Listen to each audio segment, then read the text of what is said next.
Um, and he is an orc captain. He is a monstrous-sized orc, though. He is not a regular-sized orc. There's something that's been done to him to make him Hulk-sized, essentially. He stands about 9 feet tall, almost as big as an ogre, and he is very powerful. Most for the last 100 or so years, orcs have been living within the mountain ranges to the east, the Blackwall Mountains, which separate Thingol from the lands of the west. So pretty far away from the Land of Song. To give you an idea, geographically speaking, the Blackwall Mountains are in Poland, in our world, and you are in Norway, or Denmark is where the Land of Song is. So it's geographically pretty far away, but there is a bunch of forest between Denmark and Poland, and that's the mostly occupied by wood elves and furbolg and the like, and also the Lady Yelena of the Wood. And they have been trying to repulse these armies of orcs that have been pouring out of the mountains for the last couple of weeks, just terrorizing the wood elves and pushing their way westward towards the Land of Song. And because the word of this, the size of this army has spread to many of the monstrous races, so several of the monsters have kind of taken to joining up his army and swelling their ranks so that they are assured victory. The Ushrak knows nothing of her Dark Majesty or her designs on the Land of Song. He wishes to take the Land of Song for himself and also burn down the elven forests on the way there.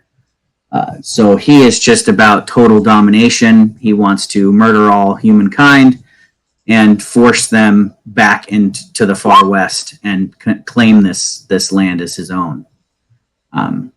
And he shows no mercy. Take no prisoners. They murder everything and everyone they come across. He's not interested in diplomacy at all.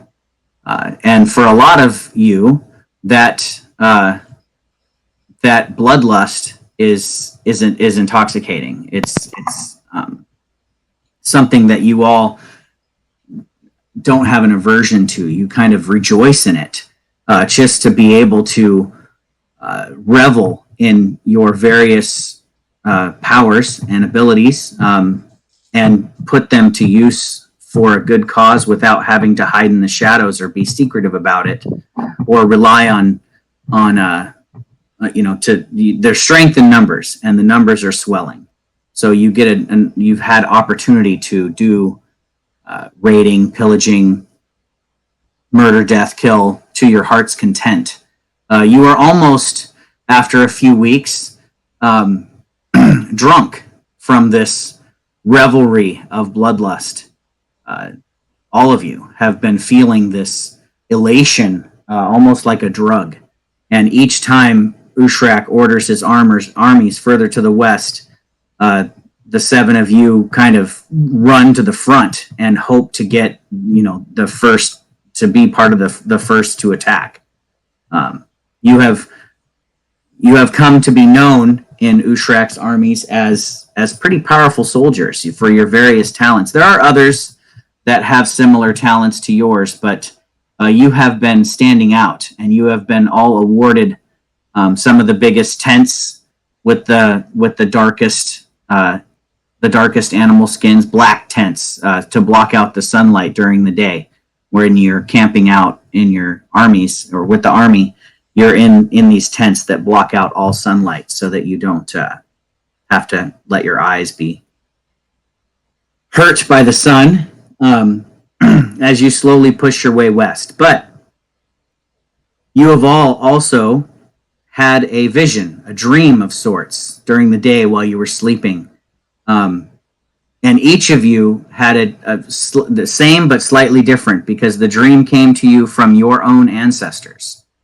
So family members long dead have come to your dreams and spoken of of a meeting in a clearing in the forest, about half a day's ride to the west from the army. So you would have to cross your forward lines and go into enemy territory by yourselves if you wish to partake in this meeting. And you all continually have the visitations from your ancestors in your sleep until it's almost unbearable. It's distracting in battle. The seven of you kind of started to feel a kinship with each other because you were seeing each other in these visions. So not only did you see each other on the battlefield, but you see each other in these strange visions as well. There is a shadowy hooded figure, a female figure, by the looks of her. You can't really tell the sex distinctly, but you get the impression that it's a female figure. The hood is pulled over her head, and there's only her bright, almost silvery looking eyes kind of peer through from underneath the hood. And it seems to be pulling your ancestors from their slumber and presenting them to you to get them to convince you to come to her. And so you make your way during the day to this clearing, and you encounter the shadowy hooded figure. The clearing is Starla, you would actually feel the most at home here, but even though it's a druid circle, so part of you feels a kinship with the architecture of the circle, but it is almost repulsive in that it's not a wicked druid circle. It's a druid circle of the Green Lady of the Wood. Yelena was the one who had created this druid circle. It has since fallen into disuse. The flowers surrounding this reflecting pool in the center of the Stonehenge-like structure. So it's like a Stonehenge structure with a reflecting pool in the center of it, surrounded by 4 braziers that are unlit, and there is like flower beds all around the reflecting circle. But the flowers have long since wilted and died. The place does smell of death and just necrotic waste as the land itself seems to be wasting away under the burden of evil that's pushing its way towards it. And at the head of the reflecting pool, you see the hooded figure. You each, as you approach the hooded figure, also see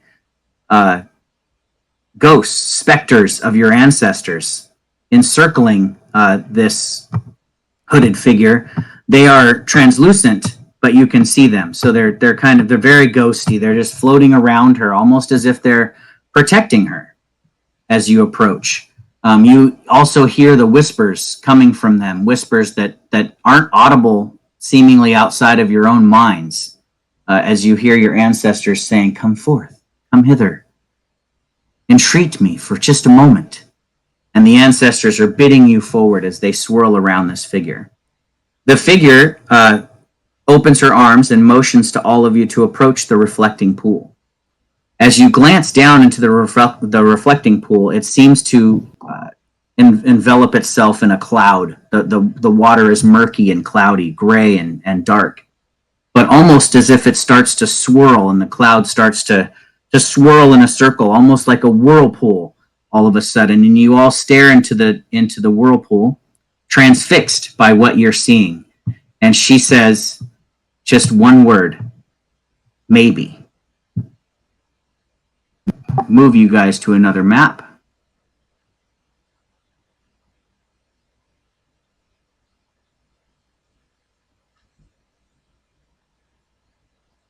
All right, let me know if you guys can see all of this.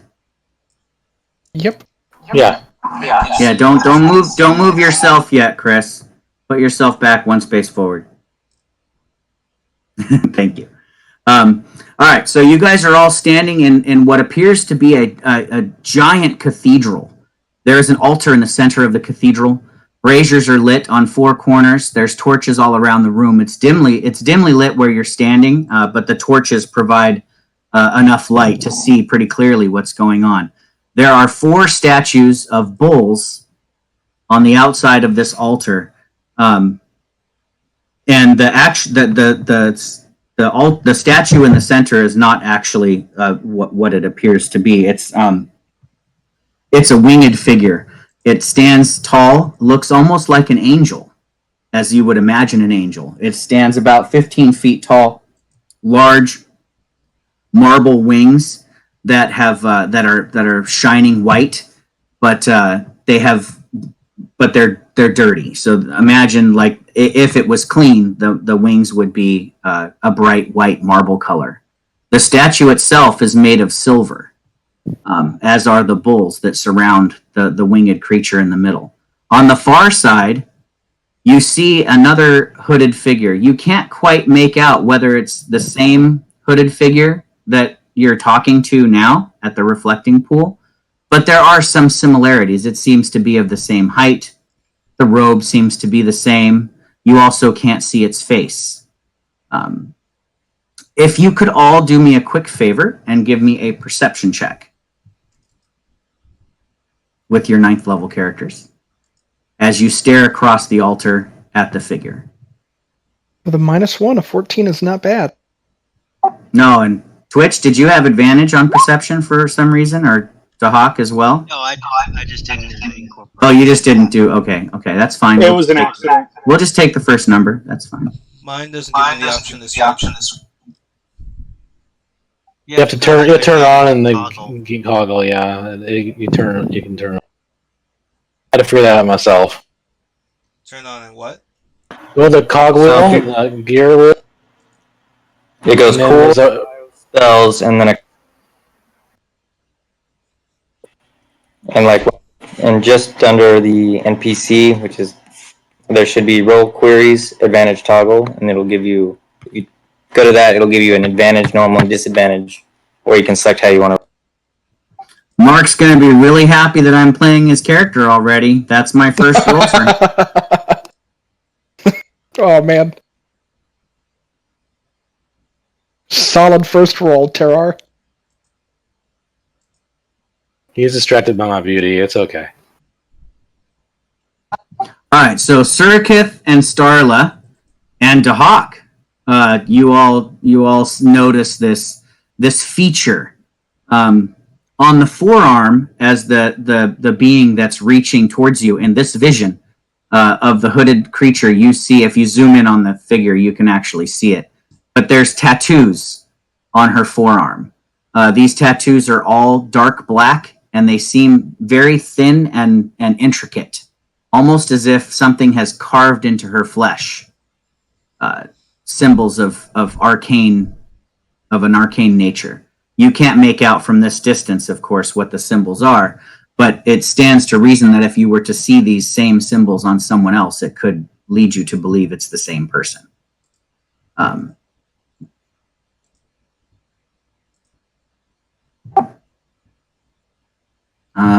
I don't know what you mean by that. So you don't see anything, Twitch? I see it. One? I see there's light and shaded, but I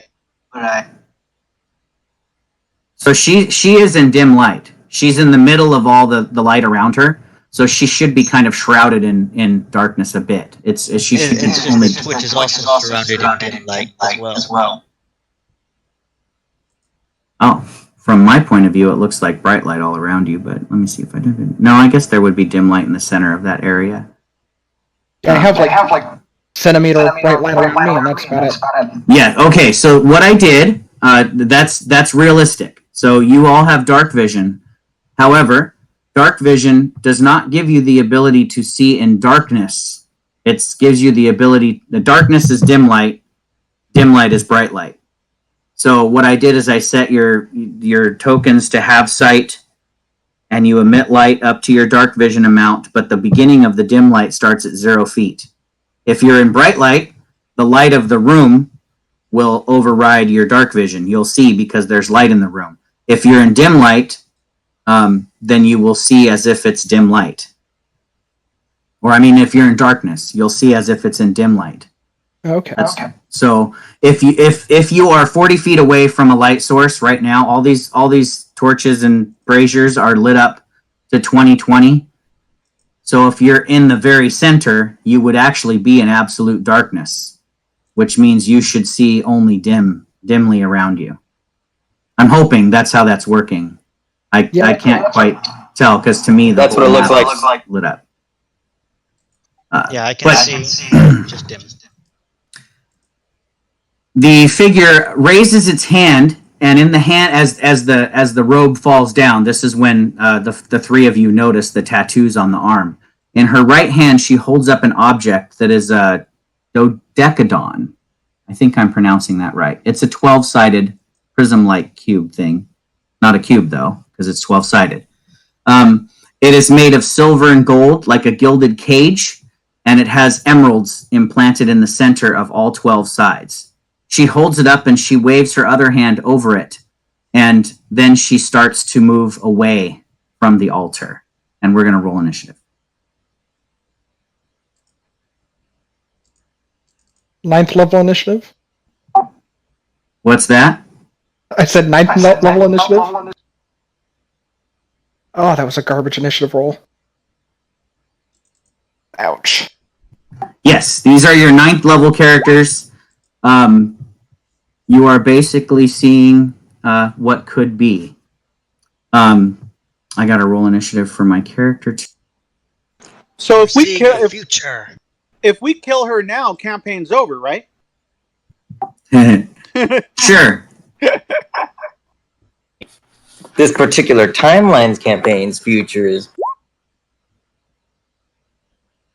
I'm thinking this is a dream sequence.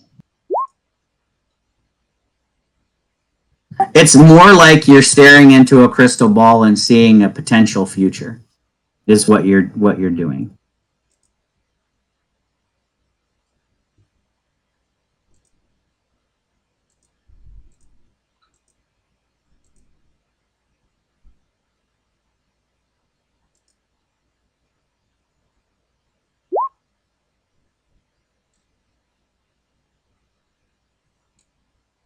All right, I think that's everybody. 1, 2, 3, 4. Dahak, did you roll for your mount? You did. You rolled for your mount too. Okay. Did I? I think I did not. I see Gumwork in initiative. He's got a 3. Really? I don't see it. That's weird. Am I the only one that sees this, or does everybody else see Gumwork in initiative too? I think I you're see it. Gumwork should be in initiative right after Ikreg. I don't see it. I don't see it either. I don't Is see. there any way you could hide that on your end to where we couldn't see it? No. Here, let me just try to re-roll it again and see if it shows up.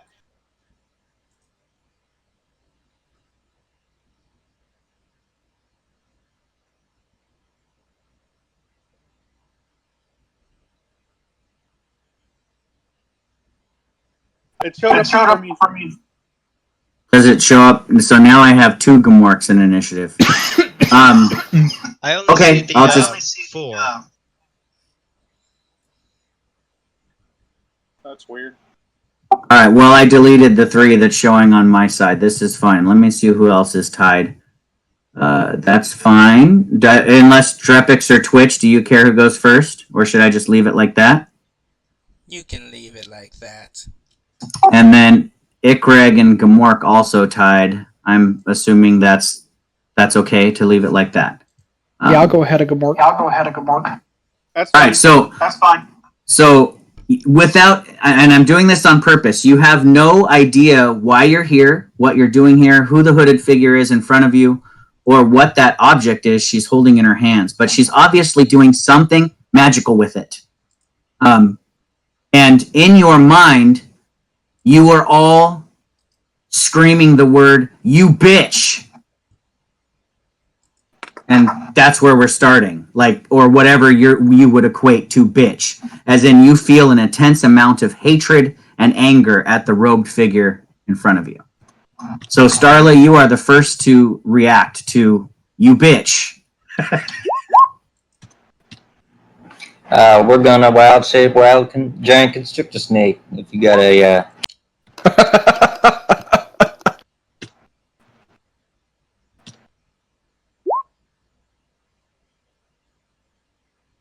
That was pretty good Twitch.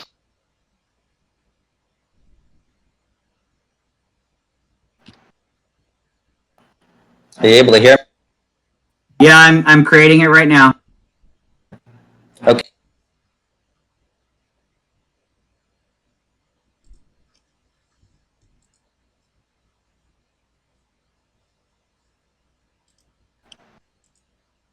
Not to sound stupid, but should we see the token for the hidden figure, or am I just not seeing it? Oh, I see it now. Never mind. It's in the darkness. Yeah, it's a black token on Yeah. dim light, so it's a little obscure. That's on Surrounded purpose. by blood, of course. Actually, I do like the blood smears on here. Those look pretty cool.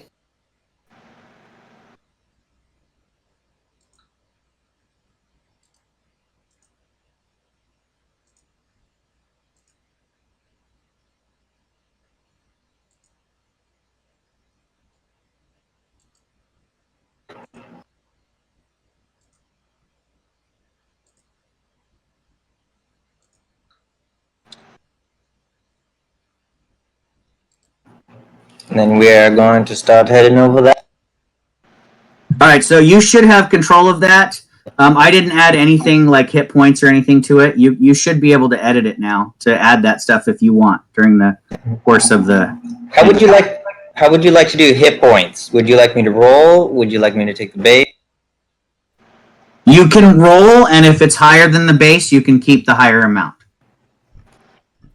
Or you can just take the base, but you can always roll. I'll let you guys have a chance to make your creatures strong. I'm just curious about this statue in the center. Is it like on a raised platform, or is it just the 4 statues and the one in the center? It is a bit raised, so the very center square. Thank you for pointing that out. The very center square is actually 10 feet up. The square just to the outside of that, so the one where the braziers are, is 5 feet up, and the outside square is level with the ground. I'm just curious. Those of us who are smaller than 10 feet, how do we know she's there? This mysterious person. Oh, yeah, I forgot to mention, she is levitating. Good to know. Yeah, so I should have put that on her. I'll put that on her token. She's actually 20 feet in the air. And the ceiling, I forgot to mention, is 60 feet high. Yeah, that might change what I do, because I thought she was on the ground. I may not be able to reach her as a snake.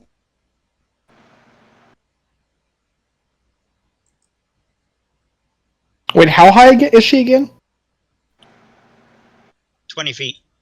Okay. Yeah, if she's 20 feet, I won't do snake because I don't think I can reach her. Instead, we're going to call lightning and summon a thunderstorm. Okay, I will delete the snake. Alright.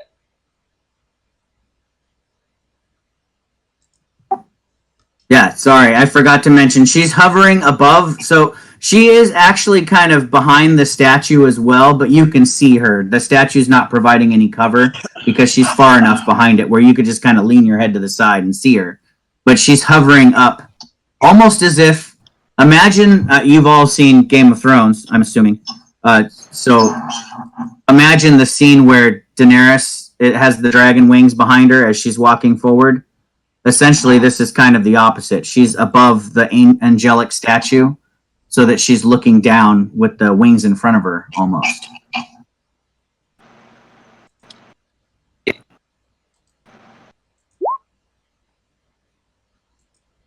All right, so Starla, what does your spell do? Okay, so a cylinder that is 10 feet tall with a 60-foot radius, so basically this huge ass thing centered on a point, which I assume is her.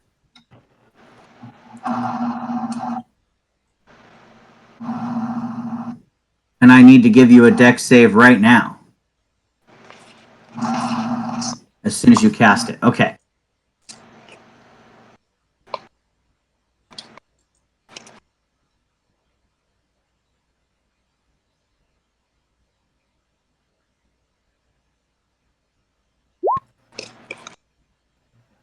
So that's half damage. So 10. All right. So lightning bolt comes down. So you summon a storm inside. You don't have to see the sky. I'm assuming you're fine. So you summon a lightning storm inside this giant cathedral-like building, and a bolt of lightning flashes down and strikes her, and she twitches away from it, almost dropping the object in her hand for but a moment. Basically, what I've done is I have basically made this my domain and asserted my. Perfect. As you move around to the side, you can now see behind the altar and her.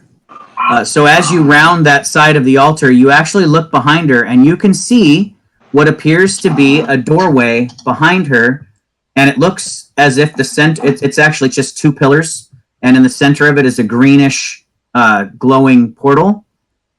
And you can see that behind the portal, or through the greenish portal, you can see what appears to be large towers made of ice, and a walled keep of some kind, a giant city where the walls of the city are encased in ice. Okay, I will.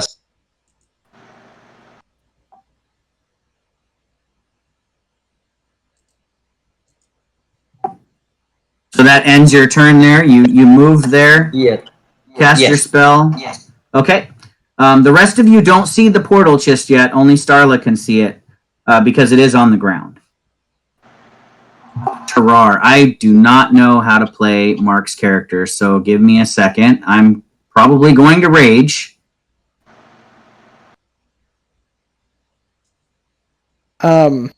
He's doing the Storm Barbarian. Does it make sense to rage now since it's going to take a turn or two to get to her? Yeah, I'd say rage after he gets within range. Yeah, because he might not take any damage, he'll lose rage.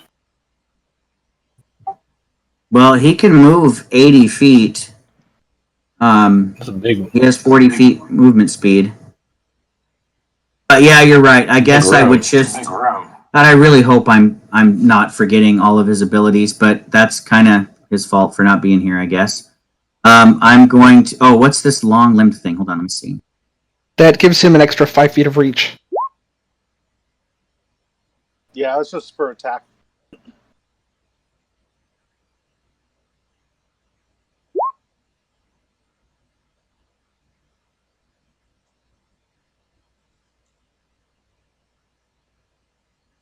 Isn't there a thing that gives me advantage on that or initiative checks too? Or I don't know. I think He does get advantage on initiative if he's pure barbarian. It's a 7th level thing. Yeah, so he should have it with his 9th level character. I'm just not seeing it here. Oh, that's it right there. But that's okay. He rolled a 19 anyway.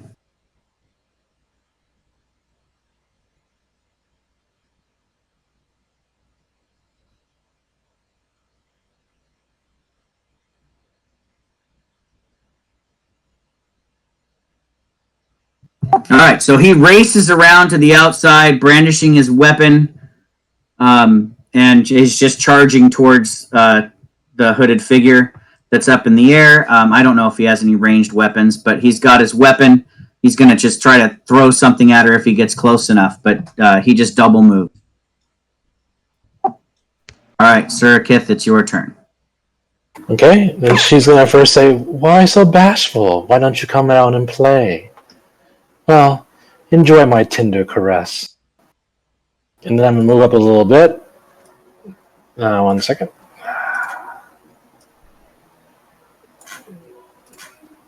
like to here to there, and then I'm going to cast Chill Touch. All right, you can see her above the statue since she's 20 feet in the air. If she's within range, you can do that. But I miss. Yeah, a 10 will miss. The skeletal hand reaches out to try to grab her around the throat, and she kind of deftly moves to the side. And when you see her move, for a brief second, since you rolled so high on your perception check, you catch a glimpse of something almost, what's the word I'm looking for? Like a ghostly figure, incandescent or something, floating around her. I hate people who are shy. All right, she casts her spell on the item, and so basically she finishes her words of magic on the thing that she was holding in her hand.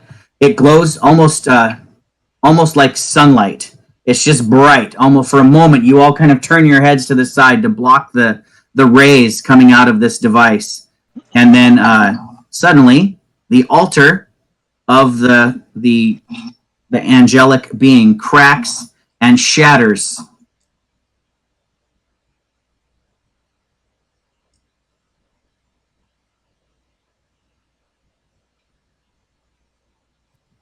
As a demonic creature bursts forth from the angelic statue, its large bat-like wings outstretched, a flaming whip, and a sword wreathed in lightning, as it roars in defiance and stares around at all of you around it with malice and hatred in its glare.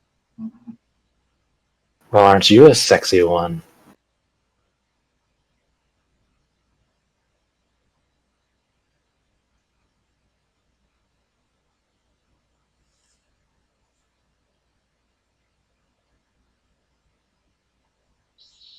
She floats backwards with the object still in her hand, except the glow has dissipated. It just looks like it did before she started her spell. She lands on the ground and she turns to face the portal. It is now Drepix's turn. We can't let her get away.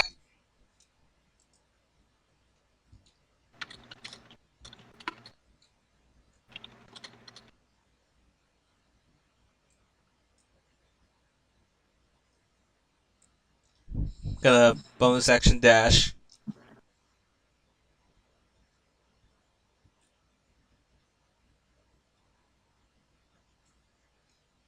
And to make it over there, I'm gonna action move as well. Ken, did you roll initiative for Balor? No, good call. I need to do that right now.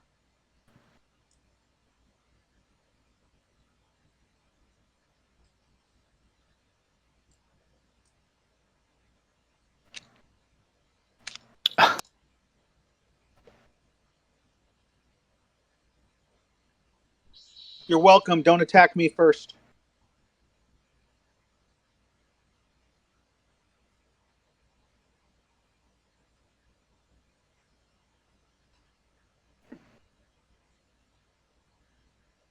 All right, so Drepix, is that your full movement? You basically moved, dashed, and moved again?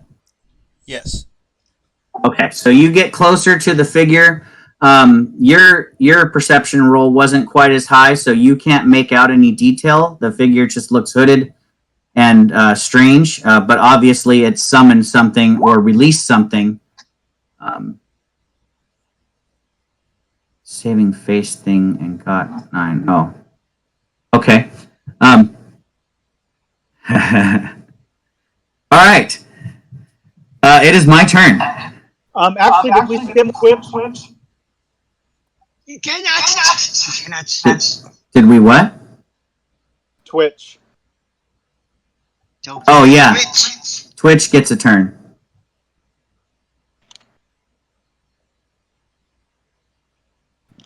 Go ahead, Twitch.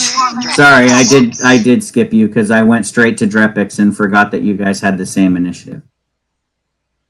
All right, so you guys do see this giant. I mean, it's a Balrog, right? Just bursted out of this angelic statue. The shards of the statue are all around, and it's looking at you as if it wants to murder all of you. Can I jump up and see over this wall?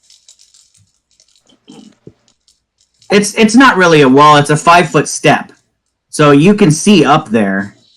I'm trying to see over to see where she is.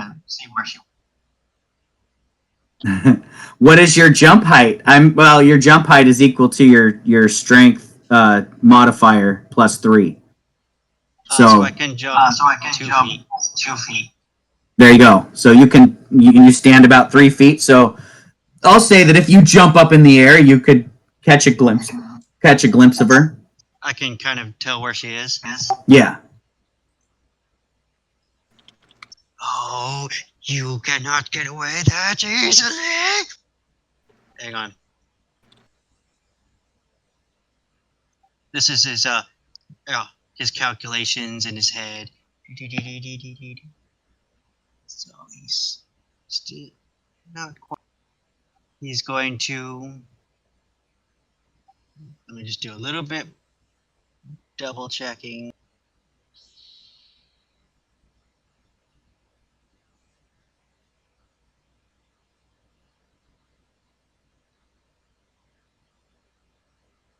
Just want to make sure that this will work.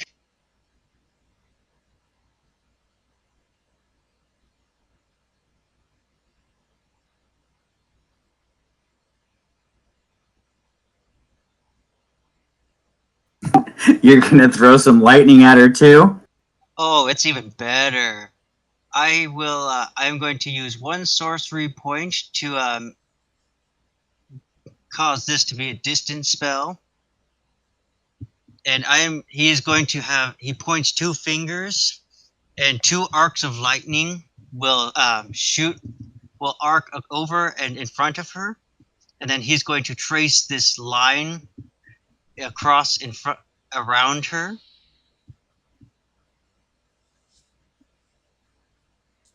Or his wall of fire. Ooh. So you're encircling her with fire? Yes.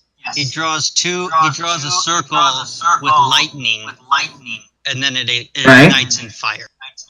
I love the flavor. That's awesome. So let's see. When a wall appears, each creature within its area. So I'm within the area. I have to give you a dex save. Okay.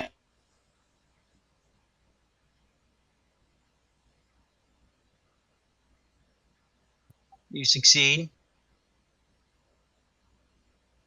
So you take half damage. Ooh, so she's taken 21 points of damage already. That's not good. And she's surrounded by fire, so you have literally blocked her from moving towards the portal. But your wall of fire is 20 feet high. Gotcha. Okay. Let's see, on a failed save, on a successful save, one side of the wall deals blah, blah, blah, that ends its turn within 10 feet of that side or inside the wall. Okay. Okay. So if I end my turn inside that wall, you get to roll that damage again. If I have to make the save again. All right. It is the Balor's turn now. It is going to raise its arms, and unless any of you speak Abyssal, do any of you speak Abyssal? I do. All right, so Surkith, you recognize that this is a summons that it's doing. And it's calling forth from hell, and Starla, you would recognize it too. And so I have to kind of give you a little bit of info about my world if you guys haven't read my timeline. Demons are essentially locked in what they term as hell, but it's essentially a computer program. But they can hack their way out of it with enough magic and force. And so demons are very rare. Devils are more common, as you have encountered in the Land of Song Act 2. Kiersey was summoning devils from a similar void-like space, which is like a matrix, essentially. Imagine it that way. Demons, however, were originally born as atomic bombs that failed to explode when Alden enshrouded them in a magical bubble at the point of explosion. So they only care about finishing what they started, which is destroying and obliterating everything around them. This creature is raising its sword arm into the air, its wings spread wide, and it starts casting a summoning of other things, pulling forth other things from the void, from whence it came. Actually, it was released from the void earlier. It was inside the object.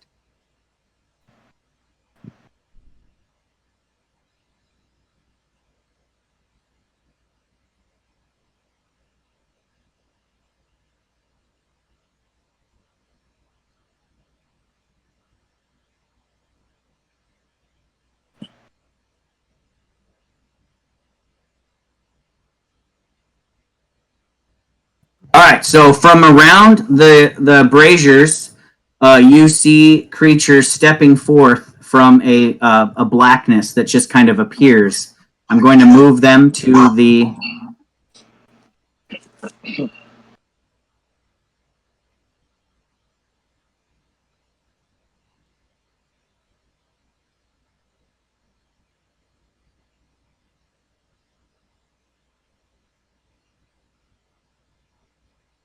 All right, and then I got to roll initiative for them.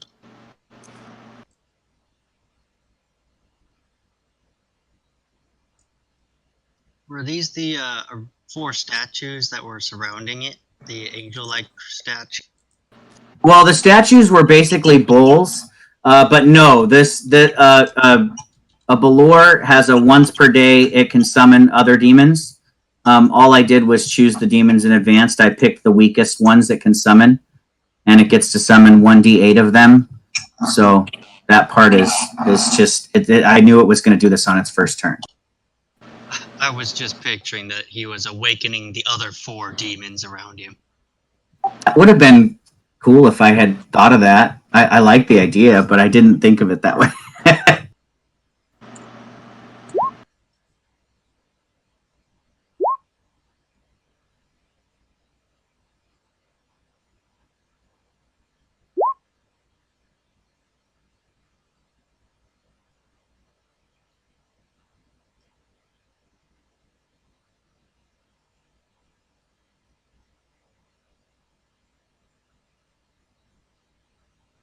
All right. Now everything is in initiative. So on its turn, it is. I used its action.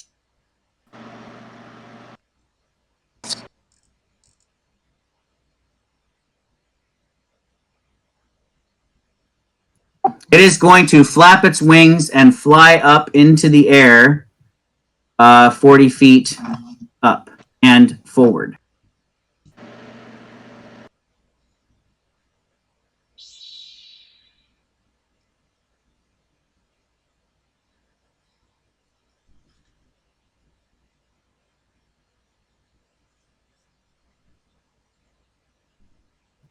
All right, Dahak, it's your turn. Okay. I get my short bow out, prepare some arrows, but my bonus action's going to come first, and I set Hunter's Mark on Balor. All right. Do you want to put like an icon on him to signify that?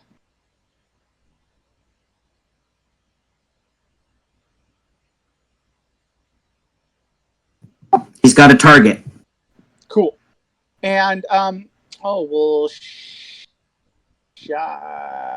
feet in the air, so god damn it. Yeah, so he took off at a diagonal, flying straight up 40 feet in the air, kind of flapping his wings. And Surikith, you can feel the wind, the pressure of its wings flapping, kind of like helicopter blades over your head, blowing your hair back in the breeze, almost like a Victoria's Secret model. Oh, I love it.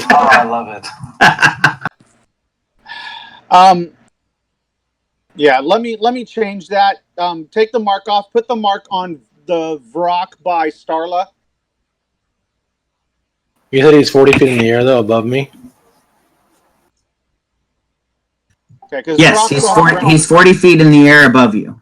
So Vrock's on the ground right next to Starla, correct? Yeah, these creatures are summoned just basically right next to their braziers, and they're on the ground. They have wings. They are demonic. They're demonic-looking birds, very large ones, but they're currently on the ground. Perfect. So with that said, I've hunter's marked that Vrock. I am going to let an arrow fly. This will be an advantage because I have an ally next to him. Yep, you got your pack tactics. And I'm going to use my sharpshooter feats with my advantage roll. Just so you know. Cool.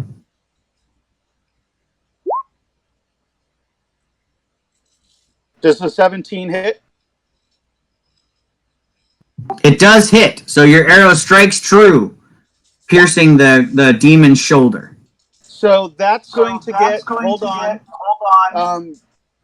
21 plus sneak plus hunter's mark. Is that right? That's correct. Okay. Is your weapon magical? No, it's just a regular short bow, but I have bracers of archery. So the damage, would that make the damage magical? No, okay. It does not. All right. So you do 21 plus 4 is 25 and 1 magical damage. So it takes 13 points of damage. And then I'm going to get a second attack, basically doing the same thing again. Another arrow flying towards that rock.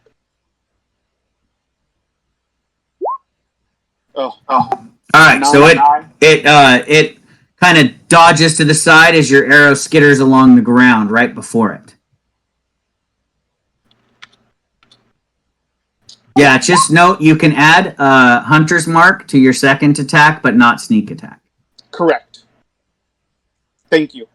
So those are my 2 attacks. I used my bonus action. I am not going to use my movement because I'm going to stay on Gamork and use his movement. Okay, fair enough. All right, this is the demonic creature that's next to Tarar. It's going to take a step back, so it's not in his score.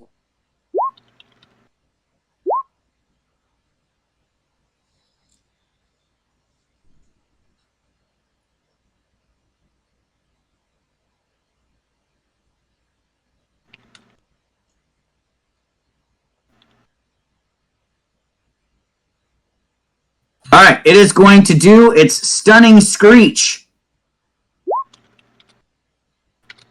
So you see the demonic creature emit a horrific screech at Tarar as it just at him. And I need Tarar to give me a con save.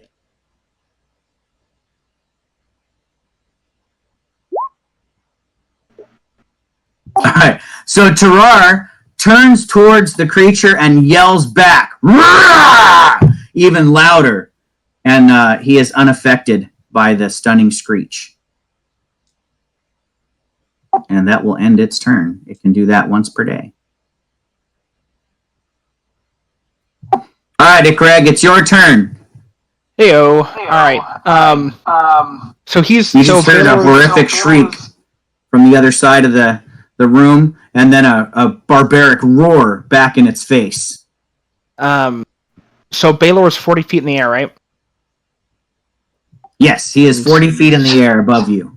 So I just did the math on my phone, and he's 47 feet of diagonal from me. So I have to move forward. I can draw my shield as that doesn't take an action, does it? No, drawing a shield is an action. It is. Ugh. All right. It Well, is. Donning a shield is one action, which is why I threw it away off my barbarian. in which case, I'm going to use my bonus action to Hexblade's Curse him, which I will post quick.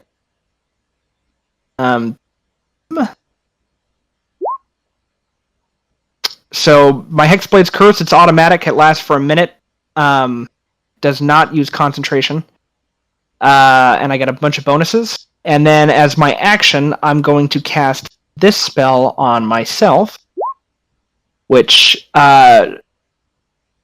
makes me heavily obscured and turns dim light around me into darkness and bright light into dim light within 10 feet. Ooh. So I am now heavily obscured. All right, that is pretty much. I would have disadvantage to attack you. I can't see you through heavy obscurity. Actually, wait a minute. I might. Hold on. Uh-oh.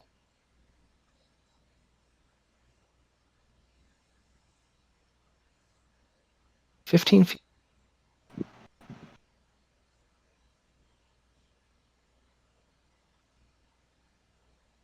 God damn it, they're not going to make it easy on me. It's not in the compendium. I might have to look it up in the player's handbook, but this creature has true sight.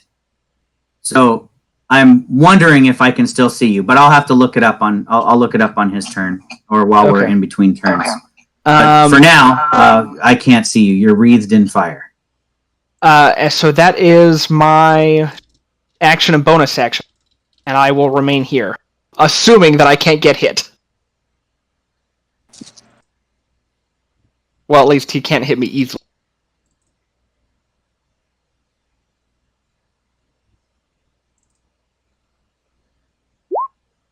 All right, I'm going to say that I have disadvantage to attack you. That's the true sight definition, and it says nothing about heavily obscured. It does say normal and magical darkness, invisible, blah, blah, blah. But if you're obscured by something, I still think I can't see you. So I'm going to give you you're obscured from the Belor. Awesome. All right, does that end your turn, Ikreg? It will end my turn. I've used my action and bonus action. All right, Gamork, it's your turn. So you hear some snaps and whistles from my mouth, and quickly, Gamork takes off, and I'm going to double move and end up there. All right, so backing away from the battle, keeping everything in sight of your bow, you take a more advantageous position. I like it. All right, Starla, you've got your lightning storm still going in that area of the map, which is pretty much covering. Well, it's 60 feet, so that's pretty big space. So I think I'll have the next lightning bolt come down here in the top right corner of the V rock.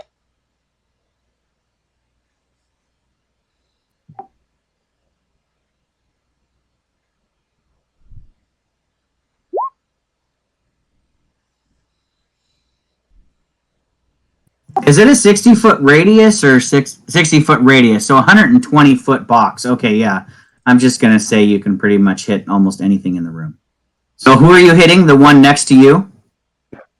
Yeah.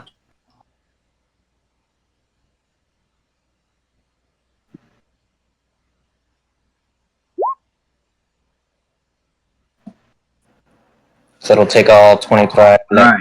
Yep, that bolt of lightning smacks it right in the chest. Let me just check his resistances real. Oh, he has damage resistance to lightning. So your lightning strikes it, and it is a square attack, but it seems like its flesh is really sturdy and hard, and it doesn't burn as much as you think it should. So it's going to take 12 points of lightning damage. And now I think I'll assume my snake form. Bonus action snake.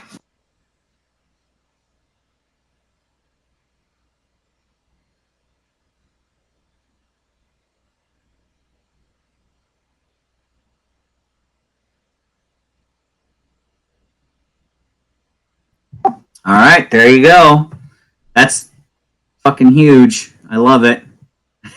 All right, so as a bonus action, you see Surakith, you're kind of admiring your fellow Wanti as she assumes that her true form of a huge, giant constrictor snake, ready to coil around this demon and just crush it to paste.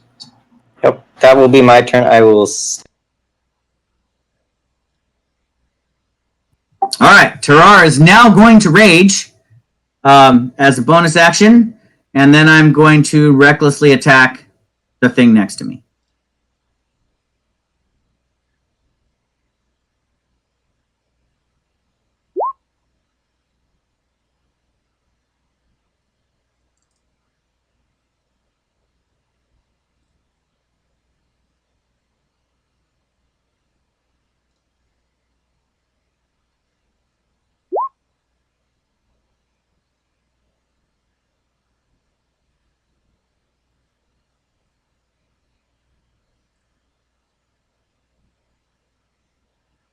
Shoot, I'm just trying to figure out if it does hit. I just don't know if it's.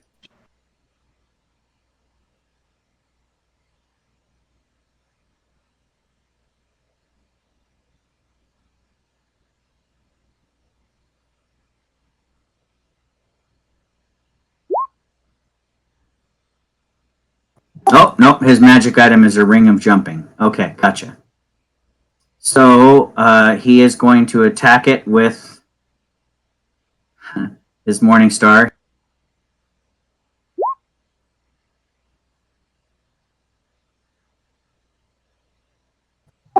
Okay.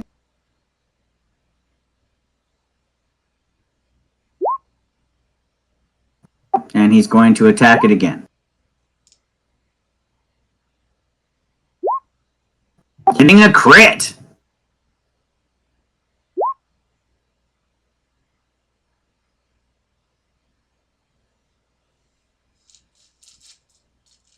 I don't know if you guys remember my crit rule. You might not have set your characters up with that in mind. I talked to Mark about it. Same rule as Mark, right? Yep. Yeah, Mark actually took it from me. So yeah. Oh yeah. That way that. If you roll a crit, you do max damage and then you roll your dice once. Unless you have an ability that lets you roll damage 3 times, like some creatures do, then you would still only get max damage once and you roll your dice twice. In this case, Mark is going to do 22 points of damage, cut down to 11. He's playing a Storm Barbarian, right? Yeah, so I think this creature would take fire damage as well from him as he's raging. Let me put that up. It's 3 points, I believe. He's 9th level. I just pulled it up on Xanathar's. He's got brutal critical listed here, but he doesn't have any info for it. So I think he actually does He gets another to roll damage another dice. Yeah. Can't wait for Odo to get that at 9th level. I think I get to save against this storm aura. But I'm going to go ahead and roll another damage. I think the fire one is automatic. It's the lightning one that's a save.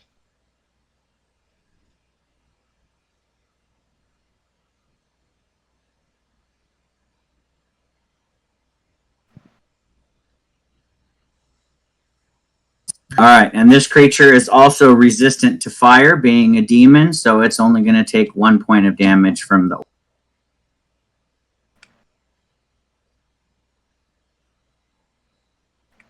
All right, I think I did everything that Mark's character is supposed to do. Doug, still no word from Mark? He didn't answer the phone or anything? No, nothing. Okay, maybe he did fall asleep.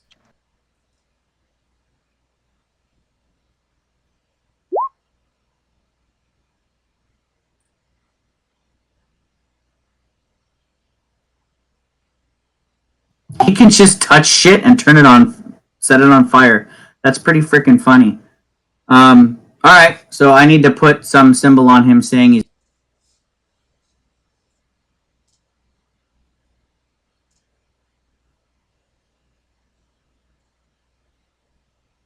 All right, Surakith, it's your turn. Okay. There is a giant demon hovering above you. Just With from a its quick whip. glance, can I tell it that whip will reach me if I try to move away? Is it possible to tell? You believe that the whip is not quite long enough to reach you if you move away. Okay.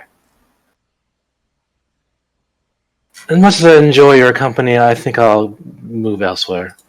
But you can feel the heat of it as it's kind of lashing around above you.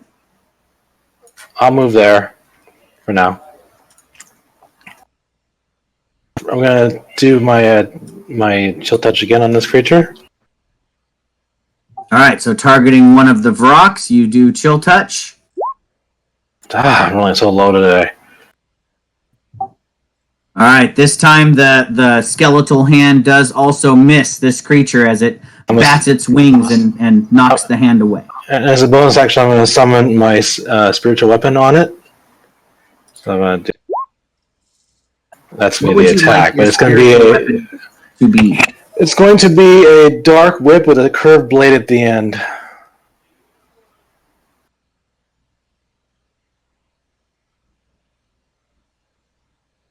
Basically, like a curved blade, like a scythe, but attached to a whip instead of a handle.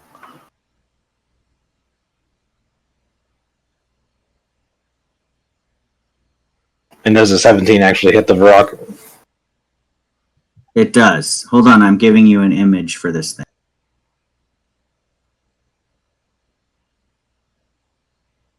This is a good first session to give me an idea what spells are used for or not. A lot of them have short ranges.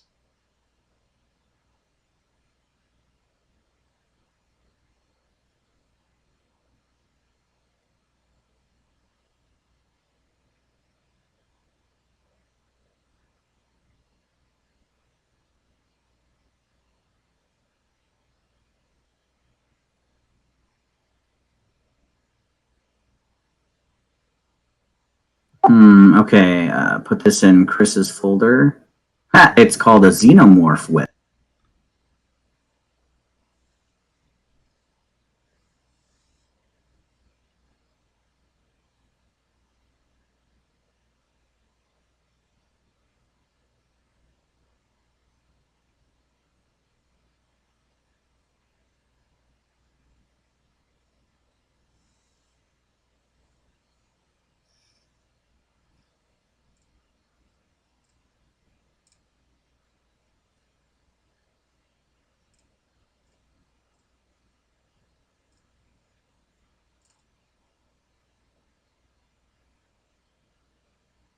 Okay, so I'm going to add something to this attack. Basically, the whip lashes out with the curved blade and strikes the creature. Yep. Doing the initial... And you should have control over it, so you can actually move it wherever you want it to be. Okay, it does the initial 10 force damage, but as it strikes, I call out to my lord, and I also will invoke this, which does basically an additional 23 necrotic. Except you have to hit it with a melee attack. I've read online people have said they are doing it through their spiritual weapon. It is a melee attack. I mean, people have been posting anyway. I mean, it's your call, but people have been saying that they. Can you post the spell card for spiritual weapon? If it says make a melee spell attack, which I think it does, then I will agree with you. 1 second.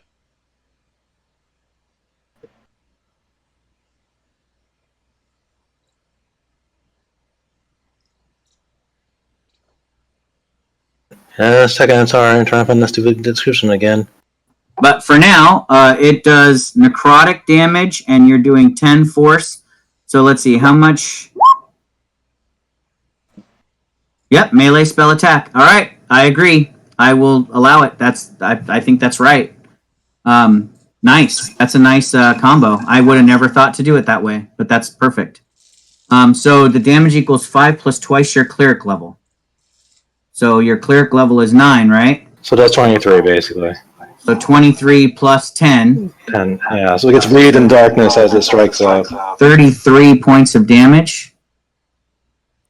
And I do not resist force or necrotic. So I'm going to take all of that. All right, so basically your spiritual weapon whip whips at the creature and lashes at it and wraps around its neck. And as it pulls itself away, you can see that the demonic flesh is torn and ripped, and underneath is just welted in black as it's rotting away where the whip lashed at it. Did it feel as good for you as it did for me? That was a lot of damage to that creature. That was massive. Good job. Okay, that's it for me. All right, it's its turn to strike back. But it has a giant constrictor snake next to it. So as it growls at you with the screech of the demonic screech, actually I think I will have it do that on its first turn. Anything within 20 feet of me has to give me a con save. So I think that includes Starla, Twitch, and Surikith. Oh, no, Surikith, you're just... actually, then, in that case... I deliberately stayed away. I'm going to move forward a little bit. Am I out of the reach of the... What's the constrictor snake's reach? 10 feet? 10 feet for the bite. Yeah, so I can take a 5-foot step away from the snake and not provoke. So I take a 5-foot step forward so that I can screech at everything as I just let out this demonic scream.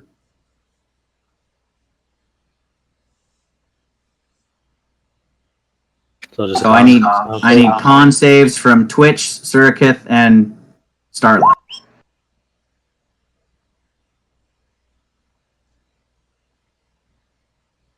Your voice is lovely, darling.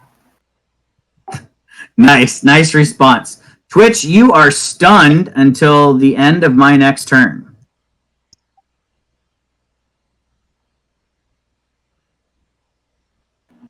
So because I'm in animal shape, I have to use the snake's constitution. Yep, but you are also resistant to the screech. It does not affect your reptilian ears. It's loud and obnoxious and annoying, but it does not stun you. Only Twitch, the little tiny goblin, is like, holy fuck, it's a demon. I'm gonna bare my fangs at it, and he's like...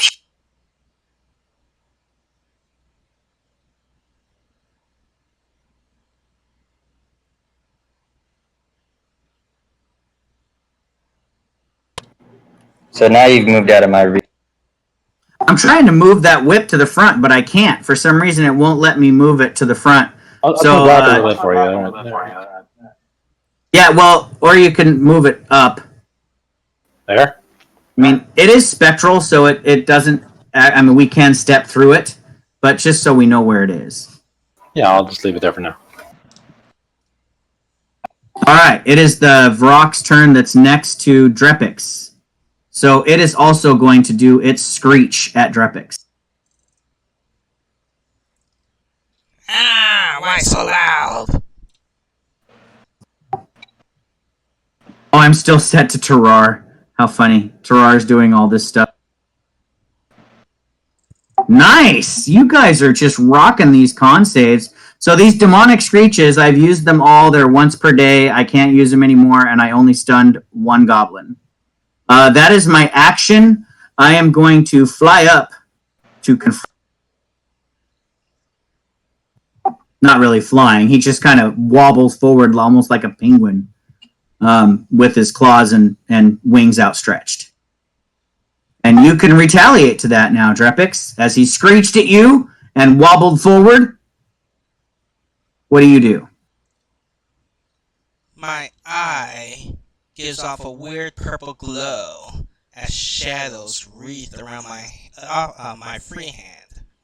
The shadows form into a rapier similar to the one in my right hand, except it's dark and sparkly. I'm gonna plunge it into his chest. This thing's gonna die because it's making a lot of noise.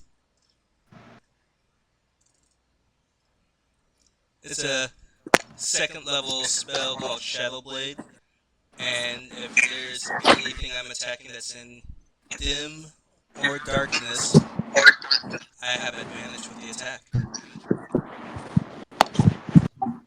All right. Well, it is not dim light where you're standing because you're within 20 feet of that brazier. Lucky.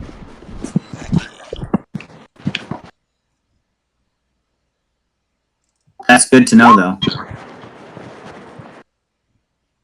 All right, your shadow blade does form out of your hand and strike true, plunging past the scales and hide of the thick hide of the beast. Okay, so I don't get the sneak attack, but it does 9 psychic damage. You have the movie?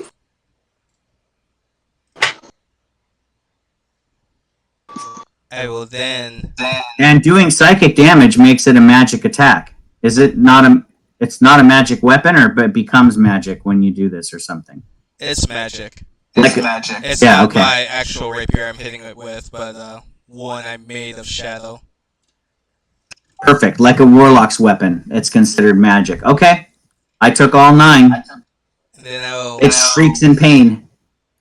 bonus action, disengage, and move towards where I was heading, towards the lady. You are small and it is large. You can move right under its legs if you want. You are 2 sizes smaller, so you can move through an enemy that's 2 sizes bigger than you. If you're disengaged. All right, so you're moving towards a wall of fire. You cannot see the hooded figure. It's completely obscured behind the wall of fire. But you see the circle of fire around it. Unfortunately, Twitch, you are stunned and can take no actions or reactions. I will take my entire turn to twitch my eye, like. But unless you take damage or have to make a con save for some reason, that does damage. You do not break your concentration. You can keep your wall of fire up. It is the hooded figure's turn. It is going to cast a spell.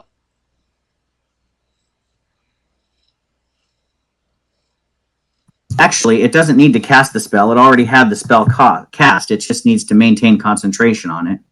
It is going to rise up 20 feet into the air. Did they make a Constitution save for taking? Oh, you're right. I have not made one yet. I need to do that. They took one from lightning, and then I think they took some from fire. All right, we'll say you broke concentration. I'm going to recast the spell and raise myself up 20 feet.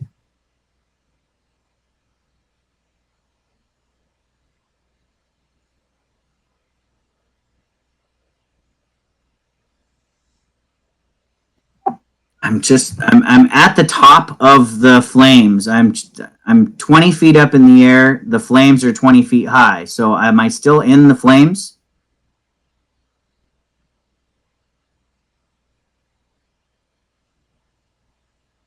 Do you think that your feet would be...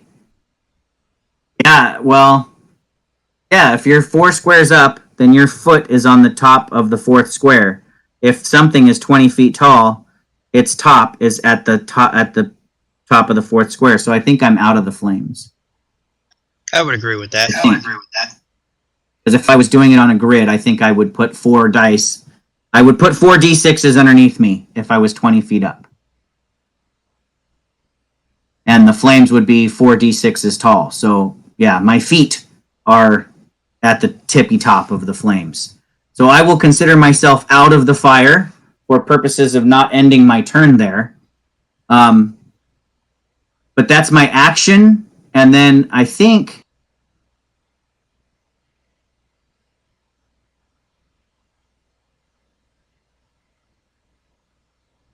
Let's see. I can levitate as an action. If you are the target, you can move up or down as part of your move. Otherwise, you use your action to move the target. So I can cast the spell and raise up 20 feet into the air, and then as my move, I can move another 20 feet up or down.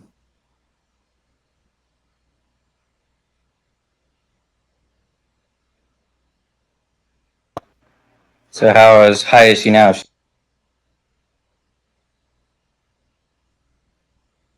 So she is 40 feet up in the air after she casts the spell. I'm going to use my movement to move another 20 feet, and casting the spell moves me up 20 feet. So I am well above the flames now, 20 feet from the ceiling. You see the hooded figure up above in the sky.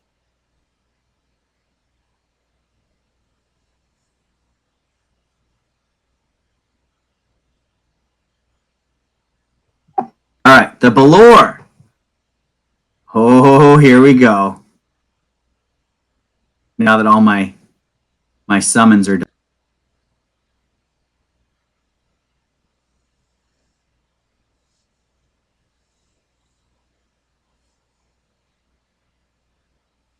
It has an 80-foot fly speed, so I am just going to fly right down to the Warlock.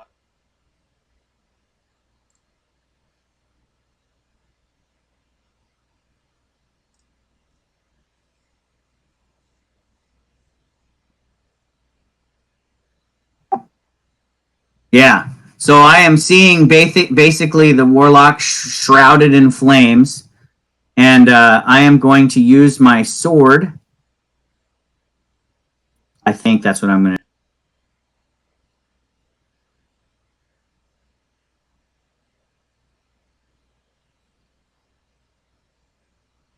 do. Where's my advantage toggle for these guys?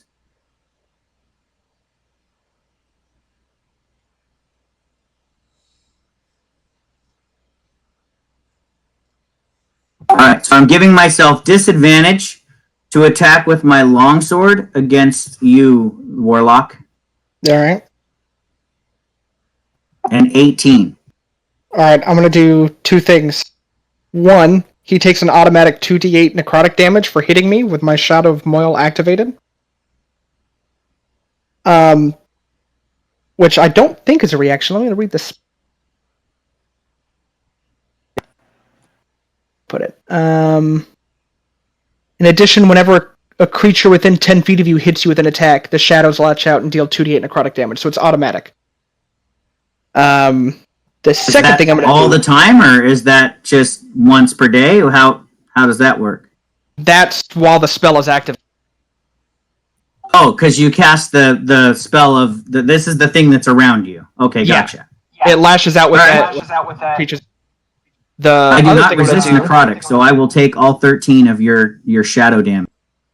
Awesome. I have a feeling this guy packs a punch, so I'm going to use my reaction to do this, which gives me... his sword comes down, and as an immediate reaction, ice will encompass my entire body, and I will gain 90 temporary hit points. He's basically ice blocking. Yeah, I'm pulling a May from Overwatch. I was just gonna make that fucking reference too. That's a May all the way. God damn it. So this is a reaction thing. So when whatever damage he does, it'll take normally, and then after that damage is done, I'm considered vulnerable to fire and incapacitated. So do your worst sword attack.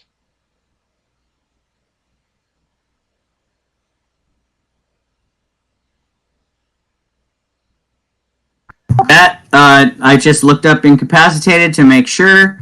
It does not remove your concentration on your spell either. So you can maintain your shroud around you. Awesome. And the incapacitation takes place, I believe, after the initial damage is taken out of my hit point. That's correct. Yeah, I'll do the damage first, or it takes out of your temporary hit points. And that lasts until the start of my next turn, when the ice melts, and then I'm good.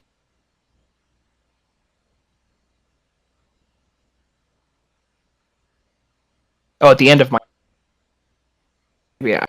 You basically lose a turn, basically, in order to not take damage. Oh. Good That's choice. probably for the best, though. Yes, it was. Jesus.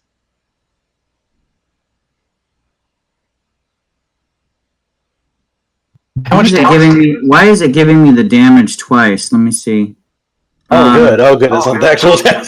Oh, shit. Oh, I almost had a panic attack. It's like, hey, Berserker, can you come back over here?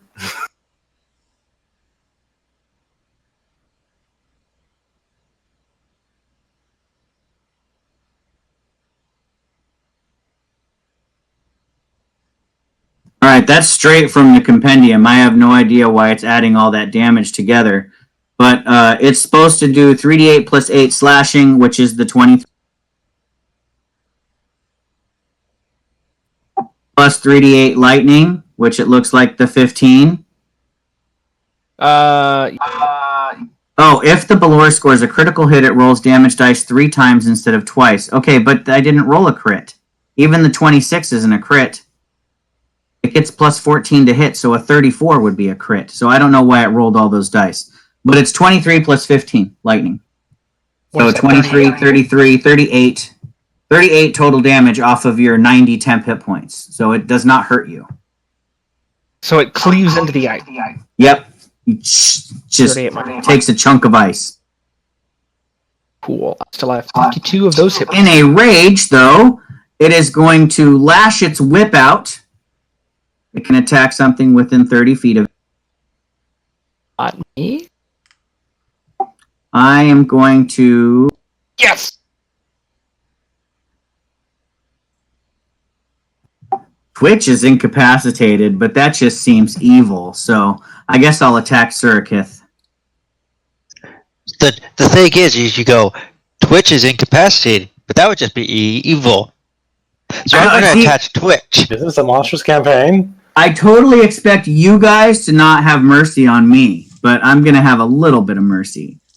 So let's do a whip attack on Surikith.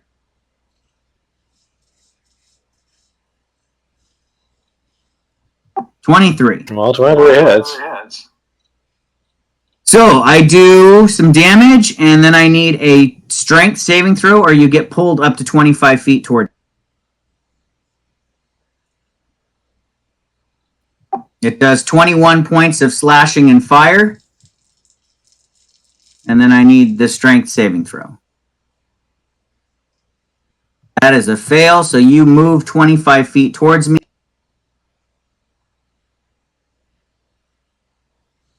Which is right up next to me. And now you take the damage, you're pulled up to me with the whip, and I release the whip and I raise my sword, ready to slash at you.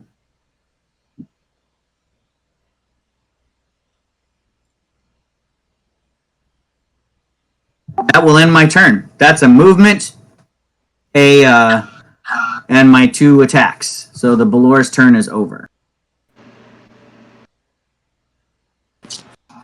All right, Dahak, you just witnessed a horrendous sight as the Belor cleaved into the protection of your Hobgoblin's ice cube and then whipped your, wannabe girlfriend and pulled her towards him as he is bellowing in rage and flames coming out of his mouth. Okay. I have one, I guess, rule clarification, and this is going back to that, the whole sneak attack thing. You moved Vrock away from the giant snake, but didn't get the opportunity attack because the snake was still within range, but it's no longer 5 feet next to him, so... Yes, you lose sneak attack. Okay. We'll have to chat about that another time. I don't quite understand how that works, but... To get sneak attack, an ally has to be adjacent, within 5 feet. If a creature has reach, you don't provoke until you move outside of its reach. Okay. So I am going to continue to let 2 arrows fly at Vrock.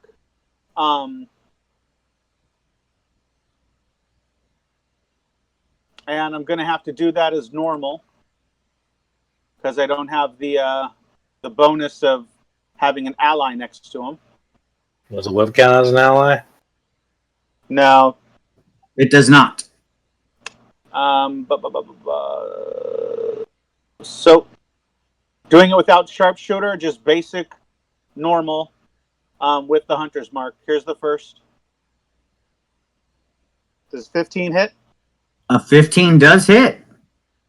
Okay, so that damages that, and then the hunter's mark will do that.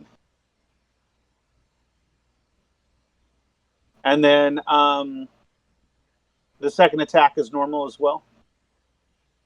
22. Excellent. So let's see. 17, I guess, regular, and then 4 of the magic. Yeah, I took 4. I took 8 total piercing and 4 magic damage. So you did 12 total damage to the creature. And yeah, and then again, movement, I'm just going to stick it here. Oh, I thought maybe you were going to climb up the wall.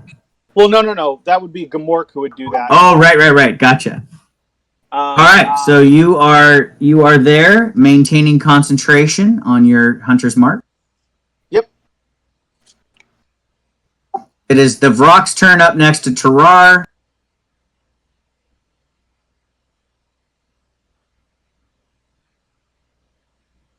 He's going to release a radius of toxic spores out of its mouth, right into Terrar's face. I need a con save from Terrar.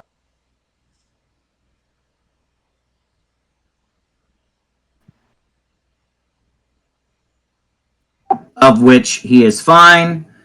So he does not become poisoned. Succeed on a con saving throw or become poisoned. It does nothing if he's not poisoned. Okay, so this guy is useless against Terrar.